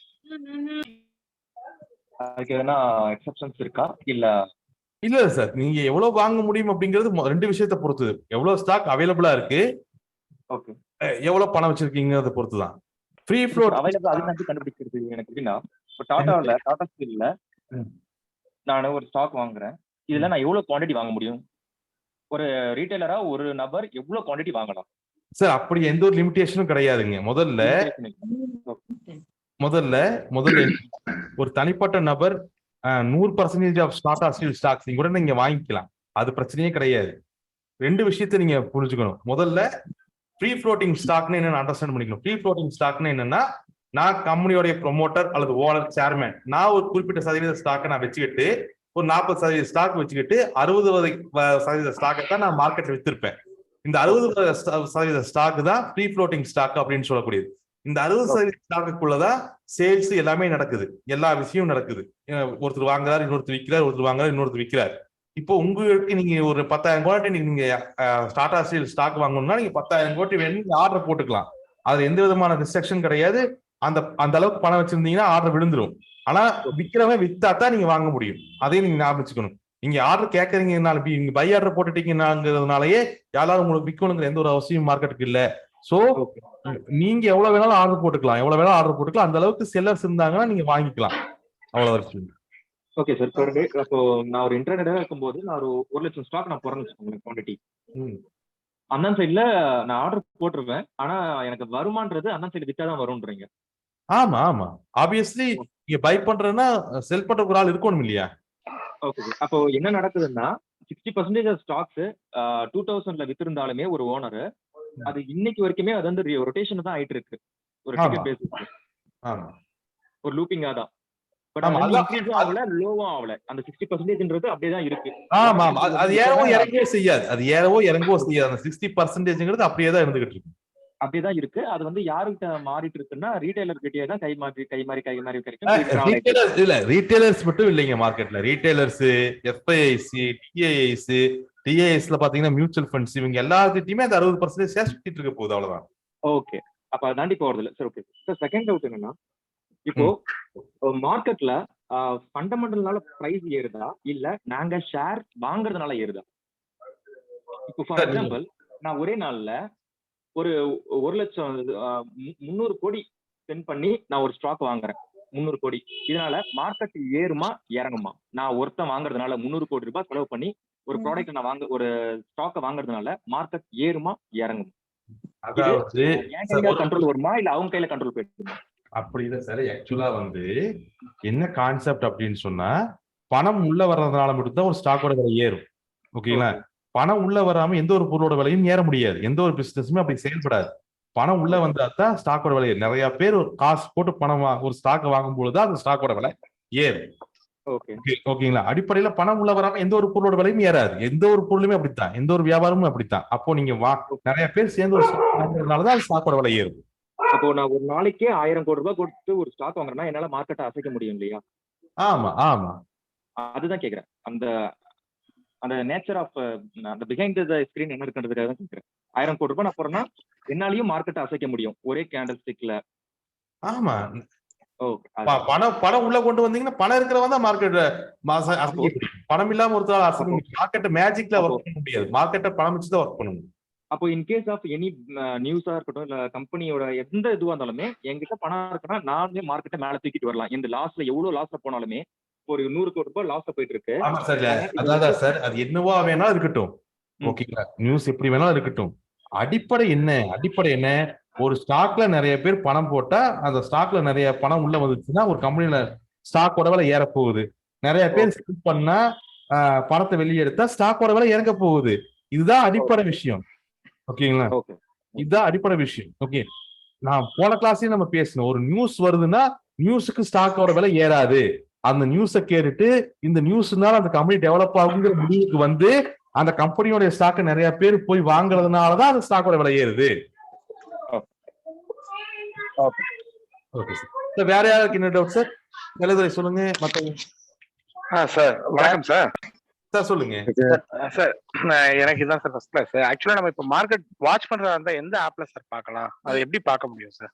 ஓகே, ஆக்சுவலா நம்ம இது ஒரு பெரிய class sir. Okay sir. Brokerages பத்தி நம்ம படிப்போம். நம்ம அடுத்த கிளாஸ் பேசிக்ஸ் நம்ம முடியும். பேசிக்ஸே நம்ம 2 கிளாஸ் படிப்போம்.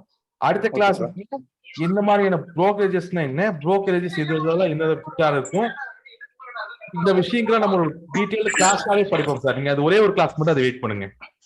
Okay sir. ஓகே சார் எனக்கு ஒரு டவுட் சார். ஓகே சார், சொல்லுங்க சார். சொல்லுங்க சார். இப்ப இன்னைக்கு நீங்க டெய்லி சார்ட் போடுறீங்களா சார்? ஆமாங்க. அதுல வந்து ஸ்டாப் லாஸ் நம்ம எங்க சார் வைக்கணும்? ஃபர்ஸ்ட் ஆஃப் ஆல் லெவல்ஸ் எப்படி ட்ரேட் பண்ணணும்ங்கற அந்த வீடியோ பாத்துட்டீங்களா? அந்த குரூப்போட டிஸ்கிரிப்ஷன்லயே ஒரு யூடியூப் வீடியோ கொடுத்தேன், அதை பாத்தீங்களா? அது இல்ல சார். எதுல கொடுத்திருக்கீங்க? அந்த குரூப்ல டிஸ்கிரிப்ஷன்லயே இருக்கு பாருங்க. என்ட்ரி லைவ் ட்ரேடிங் குரூப்ல தானே கேக்குறீங்க? அந்த குரூப்ல போற லெவல்ஸ் தானே கேக்குறீங்க? இல்ல சார். ஆக்சுவலா நான் இல்ல டெய்லி சார்ட் போடுறீங்களா சார்? நீங்க அந்த லெவல்ஸ் கொடுக்குறீங்களா? ஆமா சார். ஆமாங்க. இப்ப செல் பிலோ இப்ப செல் அங்க என்ட்ரி எடுத்துட்டா நம்ம ஸ்டாப் லாஸ் எங்க? அதான் சார். ஒரே செகண்ட் சார். அது ஒரு வாட்ஸ்அப் குரூப்ல நான் போடுறேன் இல்லையா? ஆமா சார். அந்த குரூப்போட டிஸ்கிரிப்ஷன்ல பாருங்க. அந்த லெவல்ஸ் எப்படி ட்ரேட் பண்ணணும்ங்கற ஒரு வீடியோ கொடுத்திருப்பேன். Okay sir. Okay sir. ஓகேங்களா? நம்ம டெக்னிக்கல் அனாலிசிஸ் எல்லாம் படிக்கும்போது அது டீடைலா நம்ம கிளாஸ்லயும் படிப்போம். ஃபர்ஸ்ட் வந்து ஆல்ரெடி ட்ரேட் பண்ணக்கூடியவங்களுக்கு யூஸா இருக்குங்கிறதுக்காக அந்த லெவல்ஸ் எப்படி போடுறோம். அந்த லெவல்ஸ் எப்படி நான் 1 இயரா ட்ரேட் பண்ணிட்டு இருக்கேன் சார். நான் அந்த லெவல்ஸ் ரொம்ப யூஸ்ஃபுல்லா இருக்கு. Okay sir. Okay sir. But அது எப்படிங்கிறது ஒரு சில இது மட்டும் தான் எனக்கு டவுட். அதுதான் அது அந்த குரூப்போட டிஸ்கிரிப்ஷன்லயே என்ட்ரி லைவ் ட்ரேடிங் லெவல்ஸ் போடுறேன் இல்லீங்களா? அந்த குரூப்போட டிஸ்கிரிப்ஷன். ஆமா சார். அது ஒரு வீடியோ இருக்குங்க. சரி சார். அதே மாதிரி சார் இன்னொரு விஷயம் சார். இப்ப நீங்க அந்த லெவல்ஸ் எடுக்கிறீங்களா, அந்த கிளாஸ் இது எப்படி எடுக்கிறதுன்னு சொல்லி கொடுப்பீங்களா சார்? அது வருமா? ஆமாங்க. எல்லாமே நம்ம பார்ப்போம். இன்னைக்கு தான் நம்ம ஸ்டார்ட் பண்ணிருக்கோம் கிளாஸவே. ஓகே. கிளாஸஸ் போவோம். நம்ம ஒவ்வொன்றா பார்ப்போம். எல்லாத்தையும் பார்ப்போம். இன்னைக்கு தான் ரெகுலரா போட்டுட்டே இருக்கு சார். கண்டிப்பா சார். கண்டிப்பா சார். வணக்கம் சார். சார் வணக்கம் சார். சொல்லுங்க சார். என்னுடைய டவுட் என்னன்னா சார், புதுசா வர ஒரு பிகினர்ஸ் வந்து பிரைமரிக்குள்ள போகாம செகண்டரிக்குள்ள போனா நல்லதுங்களா சார் கேட்க வரேன் சார். சார், பிரைமரி மார்க்கெட்டை விட செகண்டரி மார்க்கெட்ல நல்ல ஸ்டாக் ஐடென்டிஃபை பண்றதுக்கான வழிமுறைகள் அதிகமா இருக்கு. ஆமா சார். நீங்க சொல்ல இருக்கிறதெல்லாம் கரெக்டா தான் சார் இருக்கு. ஓகேங்களா? சோ இந்த ஸ்டேஜ்ல ஐபிஓ அப்ளை பண்றதை விட செகண்டரி மார்க்கெட்ல ட்ரேட் பண்ண ஸ்டார்ட் பண்றதுதான் உகந்ததா வரும் சார் ஒரு ஃப்ரெஷருக்கு. Okay sir. Okay sir. இன்னொரு டவுட் என்னன்னா, இப்போ வந்து நாம இப்போ ஃபுல் டைம் ப்ரோக்கரேஜ் கிட்ட போய் அக்கௌண்ட் ஓபன் பண்ணணுமா, இல்ல நம்ம பார்ட் டைமா பண்ணிட்டு இருக்காங்க அவங்க கிட்ட அக்கௌண்ட் போய் ஓபன் பண்ணணுமா, இல்ல வந்து சில பேர் இதுக்குன்னே பண்ணிட்டு இருக்காங்க இல்லையா சார்? சில அக்கௌண்ட்ஸ் ஓபன் பண்ணிட்டு சில பேர் பண்ணிட்டு இருப்பாங்க. அதெல்லாம் உதவி. அதனாலதான் நம்ம கொஞ்ச நேரத்துக்கு முன்னாடி நம்ம பேசணும். அடுத்த கிளாஸ் இந்த பேசிக்ஸ் அடுத்த கிளாஸ்லயே நம்ம ப்ரோக்கரேஜஸ் பத்தி இதெல்லாம் டீடைலா படிப்போங்க.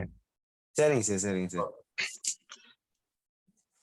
சார் எனக்கு ஒரு டவுட் சார். சொல்லுங்க சார். இப்போ ஆக்சுவலா ஈக்விட்டியில நம்ம பண்றது வந்து அப்ப பியூர்லி டிமாண்ட் அண்ட் சப்ளைன்னு தான் எடுத்துக்கலாமா இது? அதாவது ஷேர்ஸ் ஸ்டாக் சேல் பொறுத்த வரைக்கும். ஏன்னா நீங்க ஐபிஓ வரும்போதே வந்து அந்த கம்பெனில இருந்து ஷேர்ஸ் அவங்க கொடுத்துட்டு அவங்க கம்பெனி ரன் பண்ண போயிடுவாங்கன்னு சொல்றீங்க. அதுக்கப்புறம் அவங்களோட இன்டராக்ஷன் இருக்காது அப்படின்ற மாதிரி சொல்றீங்க. அப்ப வந்து நம்ம ட்ரேட் பண்றது வந்து பியூர்லி வந்து டிமாண்ட் அண்ட் சப்ளை மாதிரி தான். ஆமா, அந்த கம்பெனியோட வளர்ச்சியை பொறுத்து டிமாண்டும் சப்ளையும் உருவாகும். ஓகேங்களா? அந்த கம்பெனியோட. சார் எனக்கு ஒரு டவுட் சார். சொல்லுங்க சார். இப்போ இன்னைக்கு வந்து ஷேரோட ரேட் இன்க்ரீஸ் ஆகுது இல்ல ஷேரோட ரேட் டிக்ரீஸ் ஆகுதுன்னு அதை நம்ம எதை வச்சு சார் நம்ம அதை கணிக்கிறோம்? எந்தெந்த இதுவெல்லாம் வச்சு கணிக்கிறது சார்? அதை மொத்தம் 4 விஷயங்களை அடிப்படையா வச்சு கணிப்போங்க. அதை நம்ம ஃபர்ஸ்ட் கிளாஸ்லயே நம்ம பேசியிருந்தோம். அதாவது ஒரு ஷேரோட விலை ஏறுதோ இறங்குதோ எது நடந்தாலுமே அதை இன்ஃப்ளூயன்ஸ் பண்ணக்கூடியது 4 விஷயங்கள். அதுல ஃபர்ஸ்ட் விஷயம் அப்படிங்கிறது price action, demand and supply, trend. Price action, demand and supply, trend. அது போக 4வதா இருக்கக்கூடியது ஃபண்ட் ஃப்ளோ. இந்த 4 விஷயத்தை அடிப்படையா வச்சு ஒரு ஸ்டாக் ஏறுமா இறங்குமா, எது வரைக்கும் ஏறும் எது வரைக்கும் இறங்கும், எங்கிருந்து ஏறும் எங்கிருந்து விஷயங்களை நம்ம கணக்கிடுவோம். நம்ம அதை ஒவ்வொரு கிளாஸ்ல ஒவ்வொன்றா நம்ம அதை பார்க்க ஆரம்பிப்போங்க. ஒவ்வொரு நாள் நம்ம அதை படிக்க ஆரம்பிப்போம். Okay sir. சார் இப்போ பிரைஸ் ஏறுதுன்னா நம்ம வந்து இப்போ நேத்து வந்து சிங்கப்பூர் மார்க்கெட் எதுல முடிஞ்சிருக்கு, அமெரிக்கன் மார்க்கெட் எதுல முடிஞ்சிருக்குன்னு அது ஏதாவது பார்க்க வேண்டியது இருக்கா சார்? அதை நம்ம பார்க்கணும், எந்த நேரங்கள்ல பார்க்கணும், எந்த நேரங்கள்ல பார்க்க கூடாது அப்படிங்கறத இந்த 2வது டாபிக் மைண்ட் செட்ல நம்ம டீட்டெயிலா படிப்போம் சார். அதையும் நம்ம படிப்போம். Okay sir. சார் எனக்கு ஒரு டவுட் சார். சார் சொல்லுங்க சார். ஷேர்ஸ்ல இப்போ 2 டைப் இருக்குன்னு சொல்லுவாங்களா? ஈக்விட்டி ஒன்னு இப்போ நம்ம பார்த்துட்டு ஈக்விட்டி, இன்னொன்று வந்து இந்த ப்ரெஃபரன்ஸ் ஷேர்னு சொல்லுவாங்களா சார்?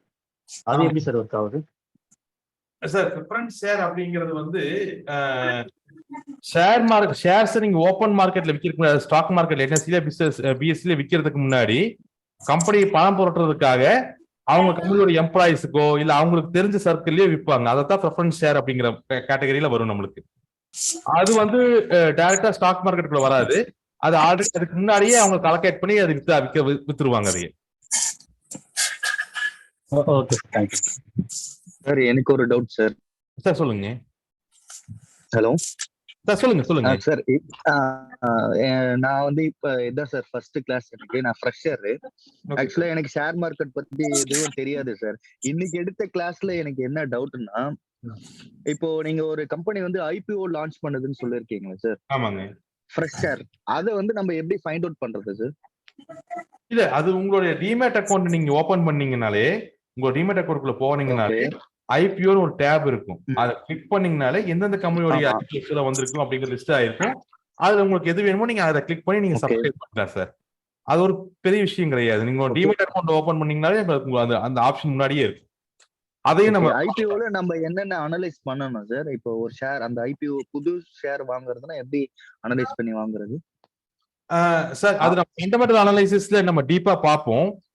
ஆல்ரெடி இருக்கக்கூடிய கம்பெனிகள் எப்படி பாக்குறது, புதுசா வரக்கூடிய கம்பெனிகள் எப்படி பாக்குறது அப்படின்னா, புதுசா வரக்கூடிய கம்பெனிகள்ல பாக்குறதுக்கு நிறைய டேட்டா நம்ம கிட்ட இருக்காது. அந்த கம்பெனி அப்பதான் ஆரம்பிக்கிறாங்களா, அந்த கம்பெனி அப்பதான் உள்ளே வருதுன்னு அர்த்தம், மார்க்கெட்டுக்குள்ளே வருதுன்னு அர்த்தம்.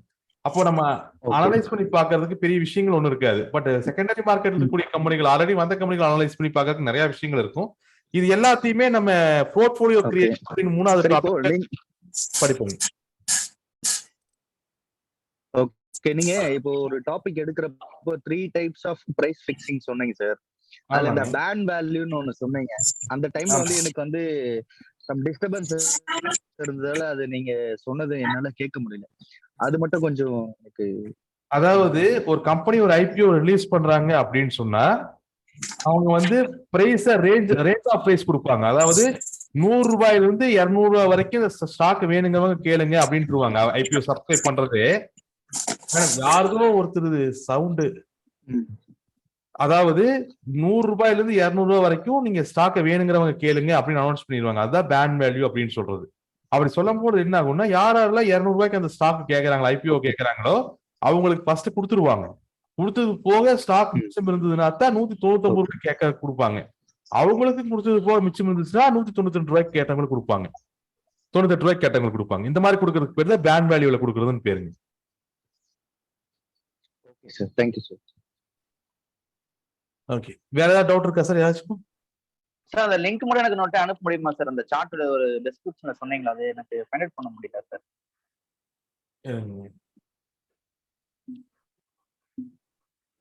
இதான் உங்க குரூப்ங்க. இந்த குரூப்ல போயிட்டு அந்த டிஸ்கிரிப்ஷன் போனீங்கன்னா ரீட் மோட்ல அந்த லிங்க் இருக்கு.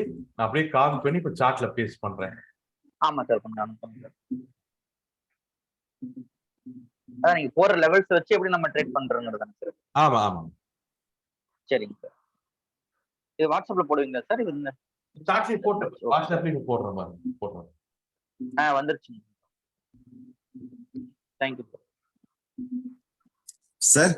சார் சொல்லுங்க சார். இப்போ 17,000 ஒண்ணு ஆரம்பிக்குது சார், இன்னொன்னு 39,000 போட்டு விடுறீங்க சார் தினமும் வாட்ஸ்அப் குரூப்ல. அது என்ன சார் குறிக்கிறது? என்ன அது மீனிங்? எப்படி சார் அது என்ன எப்படி என்ன தெரிஞ்சுக்கிறது சார்? 17,000 சில்லறையில இருக்கிறது வந்து நிப்டிங்க. நிப்டி எப்படி மூவ் ஆகும் அப்படிங்கிற அந்த கால்குலேஷனு. இன்னொன்னு வந்து பேங்க் நிப்டி, பேங்கிங் ஸ்டாக்ஸ்ல எப்படி மூவ் ஆகுங்கிறது. இதெல்லாமே நம்ம வரக்கூடிய கிளாஸ்கள் ஒவ்வொன்றா படிக்க ஆரம்பிப்போம் சார். அது ஒன்றும் இஷ்யூஸ் இருக்காது நம்மளுக்கு சார். நான் வந்து புதுசு சார், ஆக்சுவலா மார்க்கெட்டை பத்தி எனக்கு எதுவும் தெரியாது சார். அதனாலதான் ஜீரோதான்றதுல வந்து அக்கௌண்ட் ஓபன் பண்ணேன் சார். அதுக்கப்புறம் வேற எதுவுமே பண்ண கிடையாது சார். அப்படியே ஓபன் பண்ணி 100 ரூபாய் ஆட் பண்ண ஏதோ ஒன்னு பண்ணி பார்க்கலாம் பண்ணிட்டு அதுக்கப்புறம் நான் எதுவுமே பண்ணல சார். Okay sir. இல்ல அதனாலதான் நம்ம ஸ்கிராச்ல இருந்தே போவோங்க. இன்னைக்கு நான் பெருசா ஒண்ணுமே படிக்கல. முதல்ல ஷேர்னா என்னங்கிறது படிக்க ஆரம்பிச்சிருக்கோம். ஓகே கண்டிப்பா சார், கண்டிப்பா நான் ஒவ்வொரு ஸ்டெப்பா நம்ம போய்க்கலாம் சார். ஒவ்வொரு ஸ்டெப்பா நம்ம போய்க்கலாங்க. கண்டிப்பா சார். சார் நீங்க எந்த ஏரியான்னு தெரிஞ்சுக்கலாமா சார்? நீங்க சொந்த நீங்க சொந்த கோயம்புத்தூர்ல சார்? கோயம்புத்தூர்ல இது கருமத்தாம்பட்டின்னு ஒரு ஏரியா. Okay okay. இங்க சேலம் பைபாஸ்ல இருக்கு அந்த கருமத்தம்பட்டியா சார்? ஆமா. சோமனூர் சொல்லிட்டு. ஆமா ஆமா. சரி ஓகே சார். Okay okay. வேற ஏதாவது டவுட் இருக்கா மேடம்? இன்னைக்கு பார்த்ததுல சார் வேற ஏதாவது உங்களுக்கு ஏதாவது டவுட்டுங்க இன்னைக்கு பார்த்தது? ஹலோ சார் சொல்லுங்க சார். எனக்கு வந்து இப்ப ஐபிஓ லான்ச் பண்றாங்க அப்படின்னாக்கா அது மினிமம் எவ்வளவு ஷேர்ஸ் பை பண்ணலாம், எவ்வளவு லாட்னு ஏதாவது இருக்கா சார்? அதுல ஐபிஓ லான்ச் பண்ணும்பொழுது இப்ப நம்ம ஃபியூச்சர்ல பேசணும் இல்லையா? ஃபியூச்சர் மார்க்கெட்ல போய் ஸ்டாக் 2 ஸ்டாக் நம்ம கான்ட்ராக்ட் பண்ண முடியாது. மினிமம் ஸ்டாக் நான் கான்ட்ராக்ட் போடணும் அப்படிங்கிற மாதிரி ஐபிஓ லான்ச் பண்ணும்போது எங்க கம்பெனி ஐபிஓ நீங்க வாங்கினா 1-2 வாங்காதீங்க, மினிமம் இவ்வளவு வாங்குங்க அப்படின்னு அந்த கம்பெனி வந்து சொல்லும். அதுதான் லார்ஜ் சைஸ் அப்படின்னு சொல்றோம். ஐபிஓல லார்ஜ் சைஸ் இருக்கு உங்களுக்கு.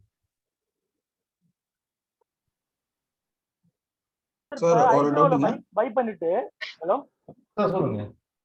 இப்ப ஐபிஓல பை பண்ணிட்டு நம்ம செல் பண்றதுக்கு வந்து டைம் ஆஃப் பீரியட் வேணுமா, இல்ல வந்து அந்த டேலயோ மறுநாளோ செல் பண்ண முடியுமா நம்மளால? ஐபிஓல நீங்க சப்ஸ்கிரைப் பண்ணிடுறீங்க, அந்த ஸ்டாக் ஐபிஓல உங்களுக்கு அலோகேட் ஆகுறதுனால லிஸ்டிங் டேட் சொல்லுவாங்க. அது உடனே நீங்க செகண்டரி மார்க்கெட்ல யாருக்கு வேணாலும் வித்துக்கலாங்க.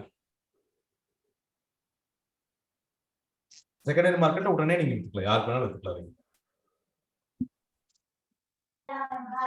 அந்த ஸ்டாக் வந்து நம்ம டிமேட்டுக்கு வர வேண்டாங்களா சார்? அதுக்கு முன்னாடி விற்கலாமா? இல்ல, ஃபர்ஸ்ட் ஆஃப் ஆல் வந்து நீங்க செகண்டரி மார்க்கெட்ல வாங்கக்கூடிய ஸ்டாக் தான் டிமேட்ல வர்றதுக்கு 2-3 நாள் ஆகும். பிரைமரி ஐபிஓல வாங்கக்கூடிய ஸ்டாக் ஐபிஓ லிஸ்டிங் அன்னைக்கே உங்க அக்கௌண்ட்ல காமிச்சிடும், நீங்க அன்னைக்கே வித்துக்கலாம். சரிங்க. இன்னொரு டவுட்டுங்க. இப்ப கம்பெனி வந்து ரன்னிங்ல இருக்குது, திடீர்னு வந்துட்டு அவங்க வந்து ஒரு லாஸ் மேக் பண்றாங்க, பிக் லாஸ். உடனே வந்து கம்பெனி வந்து டீலிஸ்ட் பண்ண போறாங்கன்னு வச்சுங்க. அந்த ஃபேஸ் வேல்யூக்கு இருக்கிற அமௌண்ட் கொடுக்கணுமா? அவங்க வந்து கம்பெனி வந்து பண்ணணுங்கிற இது இருக்காத ரூல்ஸ் இருக்கா செபியோடது? இல்ல அவங்க வந்து க்ளோஸ் பண்ற இன்னைக்கு இந்த எக்ஸ் டேட்டோட க்ளோஸ் பண்ற யாரெல்லாம் டிமேட்ல இந்த ஹோல்டிங் வச்சிருக்கீங்களோ அவங்களுக்கு வந்து கேஷ் தரணுமா அந்த மார்க்கெட் வேல்யூ பிரகாரம்? இல்ல ஃபேஸ் வேல்யூ கேஷ் தருவாங்க? ஃபேஸ் வேல்யூக்கும் அதுக்கும் சம்பந்தமே கிடையாது. மார்க்கெட்ல புக் வேல்யூ அப்படின்னு ஒண்ணு இருக்கு. மார்க்கெட்ல புக் வேல்யூ சாரி மார்க்கெட் ஆமாங்க புக் வேல்யூ ஒண்ணு இருக்கு. கம்பெனி திவாலாச்சு அப்படின்னு சொன்னா, இல்ல கம்பெனி திவாலாச்சு இல்ல ஏதாவது ஒரு ரீசன், உதாரணத்துக்கு நீங்க இந்த வேதாந்தா பாத்தீங்கன்னா ஒரு பொல்யூஷன் காரணமா அந்த கம்பெனியை மூடுறாங்க. இந்த மாதிரி ஏதோ ஒரு காரணத்தினால கம்பெனி க்ளோஸ் ஆகுது அப்படிங்கிற பட்சத்துல அந்த ஷேர் ஹோல்டர்ஸ்க்கு புக் வேல்யூ தான் நம்ம செட்டில் பண்ணி ஆகணும். புக் வேல்யூன்னு என்னன்னா, உதாரணத்துக்கு இந்த கம்பெனியோடைய அசெட், அந்த கம்பெனியோடைய அசெட் எல்லாத்தையுமே அந்த கம்பெனியோடைய பஸ்ல ஆரம்பிச்சு, அந்த கம்பெனி வச்சிருக்கக்கூடிய பஸ்ல ஆரம்பிச்சு அந்த கம்பெனியோடைய லேண்டு ஈவன் டேபிள் ஷேரையும் கூட வித்தா கம்பெனியோட டோட்டல் அசெட்டை டிவைட் பண்ணி ஒரு ஆளுக்கு ஒரு ஷேர் ஹோல்டர் கொடுத்தா, ஒரு ஷேருக்கு டிவைட் பண்ணி கொடுத்தா என்ன பணம் கொடுக்க முடியுமோ அதுதான் புக் வேல்யூ. இந்த புக் வேல்யூ தான் உங்களுக்கு கம்பெனி திவாலானா கிடைக்கும். ஃபேஸ் வேல்யூக்கும் அதுக்கு சம்பந்தம் கிடையாதுங்க. அது வந்து கோர்ட் மூலியமா தான் திவால் நோட்டீஸ் குடிச்சதுக்கு அப்புறம் கோர்ட் மூலியமா தான் ட்ரிபியூன் போய் தான் கிடைக்குங்களா? இல்ல செபியோட ஆர்டர்ஸ் எல்லாம் இருக்குங்களா? இதெல்லாம் செபியை ஹேண்டில் பண்ணிடும். இதெல்லாமே செபியோட ஹேண்ட்லிங். ஓகே. இப்ப செபியோட இதுல இருந்தே அது கிடைச்சிருங்க. அதுக்கு வந்து இது கோர்ட் போய் இது திவால் நோட்டீஸ் அதெல்லாம் ஒண்ணு தேவையில்லை. அது இந்த எல்லா ப்ராசஸையும் பாக்குறதுக்கு தான் செபி இருக்கு. செபிலேயே உங்களுக்கு எல்லாம் இந்த ப்ராப்ளம் எல்லாம் சால்வ் ஆயிடும். இப்போ சில கம்பெனிஸ்ல டீலிஸ்ட் ஆயிடுச்சுங்க சார், கம்பெனியை மூடிட்டாங்க, ஆனா அவங்க கிட்ட குடுக்கறதுக்கே காசு இல்ல, ஃபுல்லா திவால் ஆயிடுச்சு, அவங்க இல்லைங்கிறாங்க. அப்படிங்கிறப்போ அந்த இதுல நம்ம ஒண்ணுமே பண்ண முடியாது. அசெட் இருந்தா தான் புக் வேல்யூவே இருக்கு. அசெட்டே இல்லைன்னா ஒண்ணும் பண்ண முடியாது. அந்த கம்பெனி நீங்க அந்த ரிஸ்க் உணர்ந்துட்டா நீங்க அந்த ஸ்டாக்க வாங்குறீங்க. ஓகே. ஹலோ சார், இப்போ லட்சுமி பேங்க் வந்து இப்போ வந்து க்ளோஸ் பண்ணாங்களா சார் ரீசெண்டா லாஸ்ட் இயர்ல? எந்த பேங்க் சொல்றீங்க? லட்சுமி பேங்க். ஆமா சொல்லுங்க. அதுக்கப்புறம் தனலட்சுமி பேங்க் டேக் ஓவர் பண்ணாங்க. அதுக்கப்புறம் எந்த ஒரு இதுமே ஒரு ஆக்ஷனுமே இல்லாம போயிடுச்சு, அது அப்படியே 0 ஆயிடுச்சு.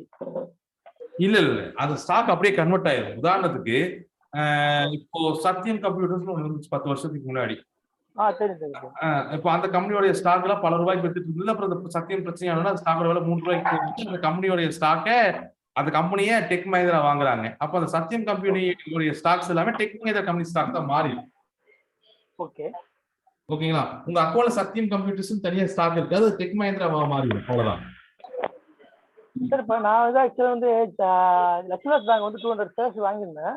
ஆனா அது வந்து அதுக்கப்புறம் பாத்தீங்கன்னா இந்த டேக் ஓவர் பண்ணதுல வந்து எனக்கு எதுவுமே இல்லை, 0 ஆயிடுச்சுன்னு சொல்லிட்டு எலிமினேட் ஆயிடுச்சு என்னோட ஷேர் மார்க்கெட் இதுல. எஸ் பேங்க் சொல்றீங்களா? இல்ல sir, Lakshmidas Bank. Lock in period sir அது. ஆக்சுவலா எஸ் பேங்க்லயும் அதான் நடந்துச்சு. லாக்இன் பீரியட் டேக் ஓவர் ஆகும் பொழுதோ இல்ல இப்ப எஸ் பேங்க் அந்த மாதிரி தான் எஸ்பிஐ டேக் ஓவர் பண்ணுச்சு இப்போ எஸ் பேங்க். ஓகேங்களா? இந்த மாதிரி எஸ் பேங்க் திவால் ஆகிற மாதிரி ஆயிடுச்சு. எஸ்பிஐ பேங்க் அந்த பணம் டேக் ஓவர். இது மாதிரி போய் காலகட்டங்கள்ல லாக்இன் பீரியட் ஒன்று அனௌன்ஸ் பண்ணுவாங்க. ஏன்னா இந்த மாதிரி காலகட்டங்கள்ல ஷேர் ஹோல்டர்ஸ் என்ன பண்ணுவாங்கன்னா அவசரப்பட்டு எல்லா ஸ்டாக்ஸையும் விற்க ஆரம்பிப்பாங்க. அந்த கம்பெனி டோட்டலா கொலாப்ஸ் ஆயிடும். அப்போ லாக்இன் பீரியட் ஒன்று அனௌன்ஸ் பண்ணுவாங்க.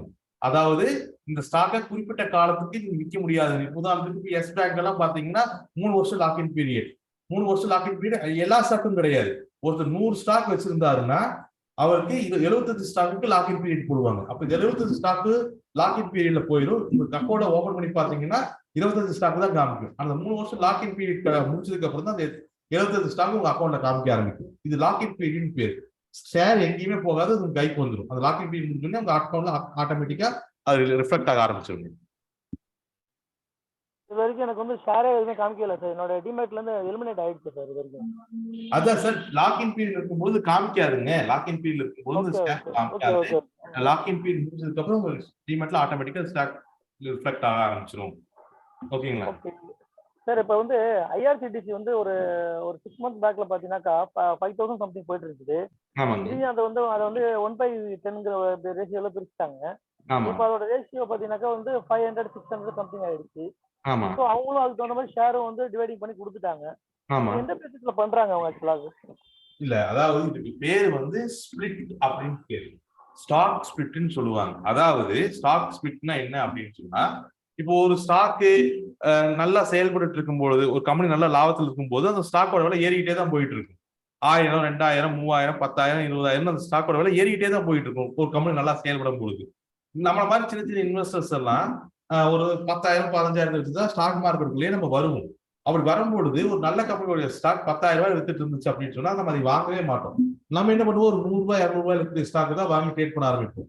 அப்போ ஒரு ஸ்டாக்கோட விலை ரொம்ப அதிகமா போகும்பொழுது அந்த கம்பெனி நல்லா பர்ஃபார்ம் பண்றதுனால ஸ்டாக்கோட விலை ரொம்ப அதிகமா போகும்பொழுது அதை ட்ரேட் பண்ணக்கூடிய மக்களும் கம்மியாயிருவாங்க. ஏன்னா 10000 வச்சுட்டு வாங்கிட்டு வர்றவன் ஒரே ஒரு ஸ்டாக் 10000 வாங்கி வச்சுட்டு வர மாட்டான். அவன் 500 ரூபாய் 600 ரூபாயில 100 ரூபாய் 200 ரூபாயில கூடிய ஸ்டாக்கை தான் ட்ரேட் பண்றதுக்கு ஆர்வம் காமிப்பான். அப்போ ஸ்டாக்கோட விலை அதிகமா போகும்பொழுது அதோட ட்ரேடர்ஸ் கம்மியாகிறாங்க அப்படிங்கிறத தெரியும் பொழுது அந்த நிறுவனம் என்ன பண்ணும்னா அந்த ஒரு ஸ்டாக்கை 2ஆ பிரிச்சு 10000 ரூபாய் இருக்கக்கூடிய ஸ்டாக்கை 5000 2 ஸ்டாக்கா பிரிக்கும். இதனால ஸ்டாக்கோட பர்சன்டேஜ் மாறிடாது, ஸ்டாக்கோட கவுண்ட் மட்டும் வரும். அதாவது 10000 மதிப்புள்ள ஸ்டாக்கு 5000 2ஆ பிரிச்சிடும். 5000 ரூபாய் மதிப்புள்ள ஸ்டாக்கை ஒரு 10000 ரூபாய் பிரிச்சுக்கலாம்.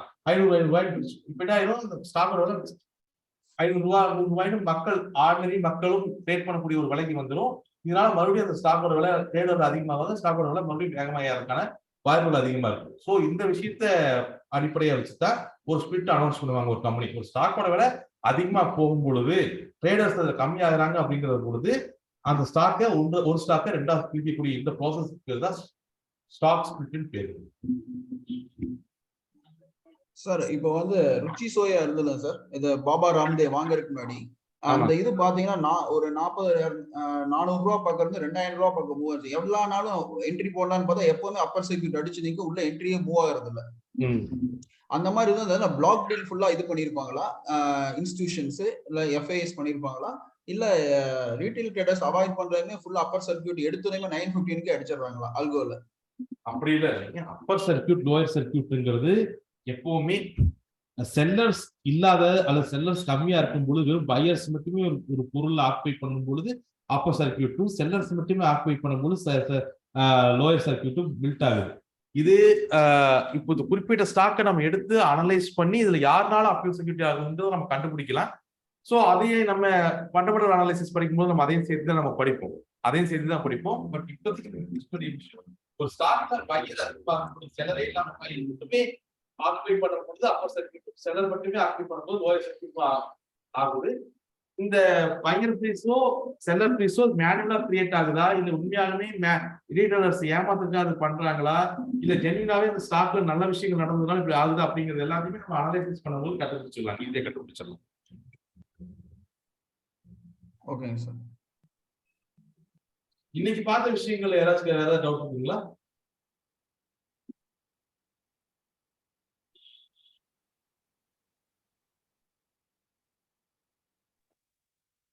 Okay sir. இப்போ நம்ம இன்னும் அடுத்த கிளாஸ் பேசிக்ஸ் தான் பார்க்க போறோம். ஸோ அடுத்த கிளாஸ்ல பொறுத்த வரைக்குமே அந்த அடிப்படை விஷயங்களை பேசுவோம். பேசிக்ஸ் முடிச்சதுக்கு அப்புறம் மைண்ட் செட்டு, அதுக்கு முடிச்சதுக்கு அப்புறம் போர்ட்ஃபோலியோ கிரியேஷன். இந்த போர்ட்ஃபோலியோ கிரியேஷன்ல தான் ஒரு ஸ்டாக் எப்படி தேர்ந்தெடுக்குது, ஒரு ஸ்டாக் எந்த விஷயங்களை பார்க்கணும் அப்படிங்கிற விஷயத்தையும் நம்ம படிப்போம். ஸோ ஃபர்ஸ்ட் அடுத்த கிளாஸ் பேசிக்ஸ் கன்டினியூ ஆகும். அதுக்கு அடுத்த கிளாஸ் மைண்ட் செட் முடிச்சுட்டு அதுக்கு அடுத்த கிளாஸ்ல நம்ம போர்ட்ஃபோலியோ போகும்போது சில கேள்விகளுக்கு ஈஸியாக பதில் கொடுக்கும். அதுக்கு அடுத்ததுல ஃபண்டமெண்டல் டெக்னிக்கல் அனாலிசிஸ் போவோம். அது ஒவ்வொரு டாபிக்கா போகும். ஆல்ரெடி லாஸ்ட் கிளாஸ்லயே அந்த 10 டாபிக் என்னங்கிறது அப்படிங்கிறத டீட்டெயிலா சொல்லியிருந்தேன். ஓகே, நம்ம அடுத்த கிளாஸ் நம்ம பார்க்க ஆரம்பிக்கலாங்க, கண்டினியூ பண்ண ஆரம்பிக்கலாம்.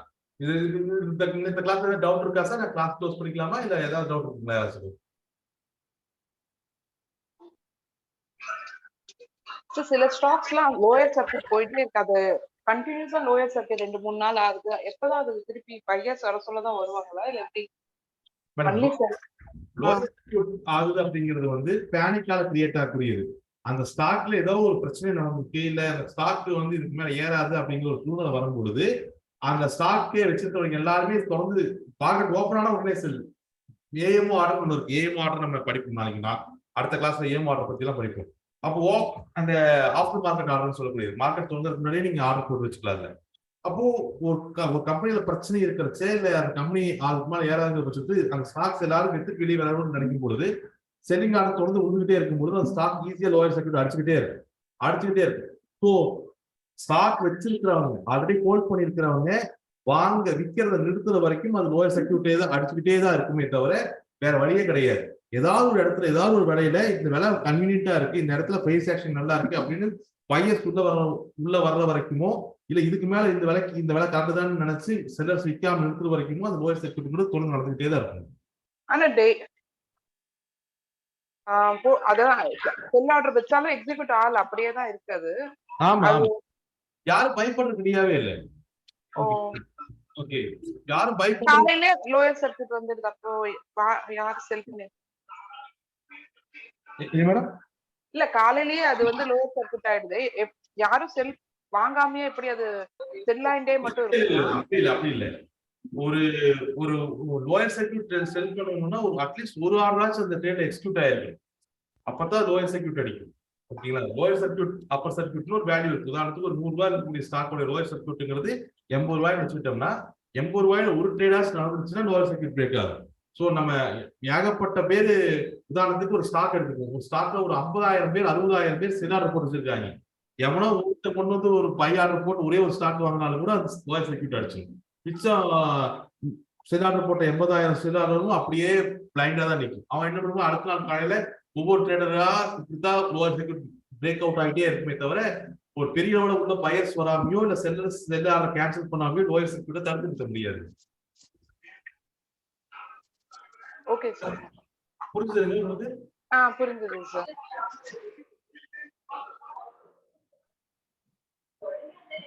ஹலோ சார் சொல்லுங்க. சார் லாஸ்டா ஒரே ஒரு கேள்வி மட்டும் சார் சொல்லுங்க சார். பென்னி ஸ்டாக்ஸ் வந்து நம்ம வந்து பை பண்ணலாமா வேணாமா சார்? உங்களுடைய அட்வைஸ் என்ன சார்?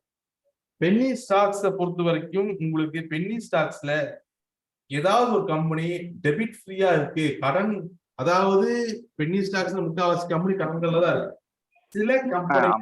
சில கம்பெனிகள் மட்டும் வியாபாரம் கம்மியா இருக்கிறதுனால கடனெல்லாம் இருக்காது, வியாபாரம் கம்மியா இருக்கிறதுனால ஒரு விலை கம்மியா இருக்கு. ஓகேங்களா? டெபிட் கம்பெனி ஏதாவது உங்களுக்கு பென்னி ஸ்டாக்ல கிடைச்சதுன்னா நீங்க வாங்கிக்கீங்க. அது எப்படி செலக்ட் ப்ராசஸ் இருக்கு, அதையும் நம்ம போர்ட்ஃபோலியோ கிரியேஷன்ல பார்க்கலாம். பட் அடிப்படை விதி பென்னி ஸ்டாக் வாங்குற அடிப்படை விதி அது கடன் இல்லாத கம்பெனியா இருக்கும், டெபிட் ஃப்ரீ கம்பெனியா இருக்கும். ஓகே இன்னொரு பெரிய பிரச்சனை, நம்ம வந்து அது லோயர் சர்க்கியூட் ஆச்சுன்னா ஸ்டாக் விற்கவே முடியாது. லாபத்தை கண்ணில் பார்த்துட்டு கடைசியில் அது வேனிஷ் ஆயிருக்காது. அப்படிதான் நடக்குதுங்க. பட் அது அந்த அளவுக்கு நீங்க ரிஸ்க் எடுக்கணுங்கிற அவசியம் இல்லை. நம்ம போர்ட்ஃபோலியோல நம்ம படிக்கலாம் சார், நம்ம ஸ்டாக் எப்படி செலக்ட் பண்ணலாம். Sir okay sir, okay, thank you sir.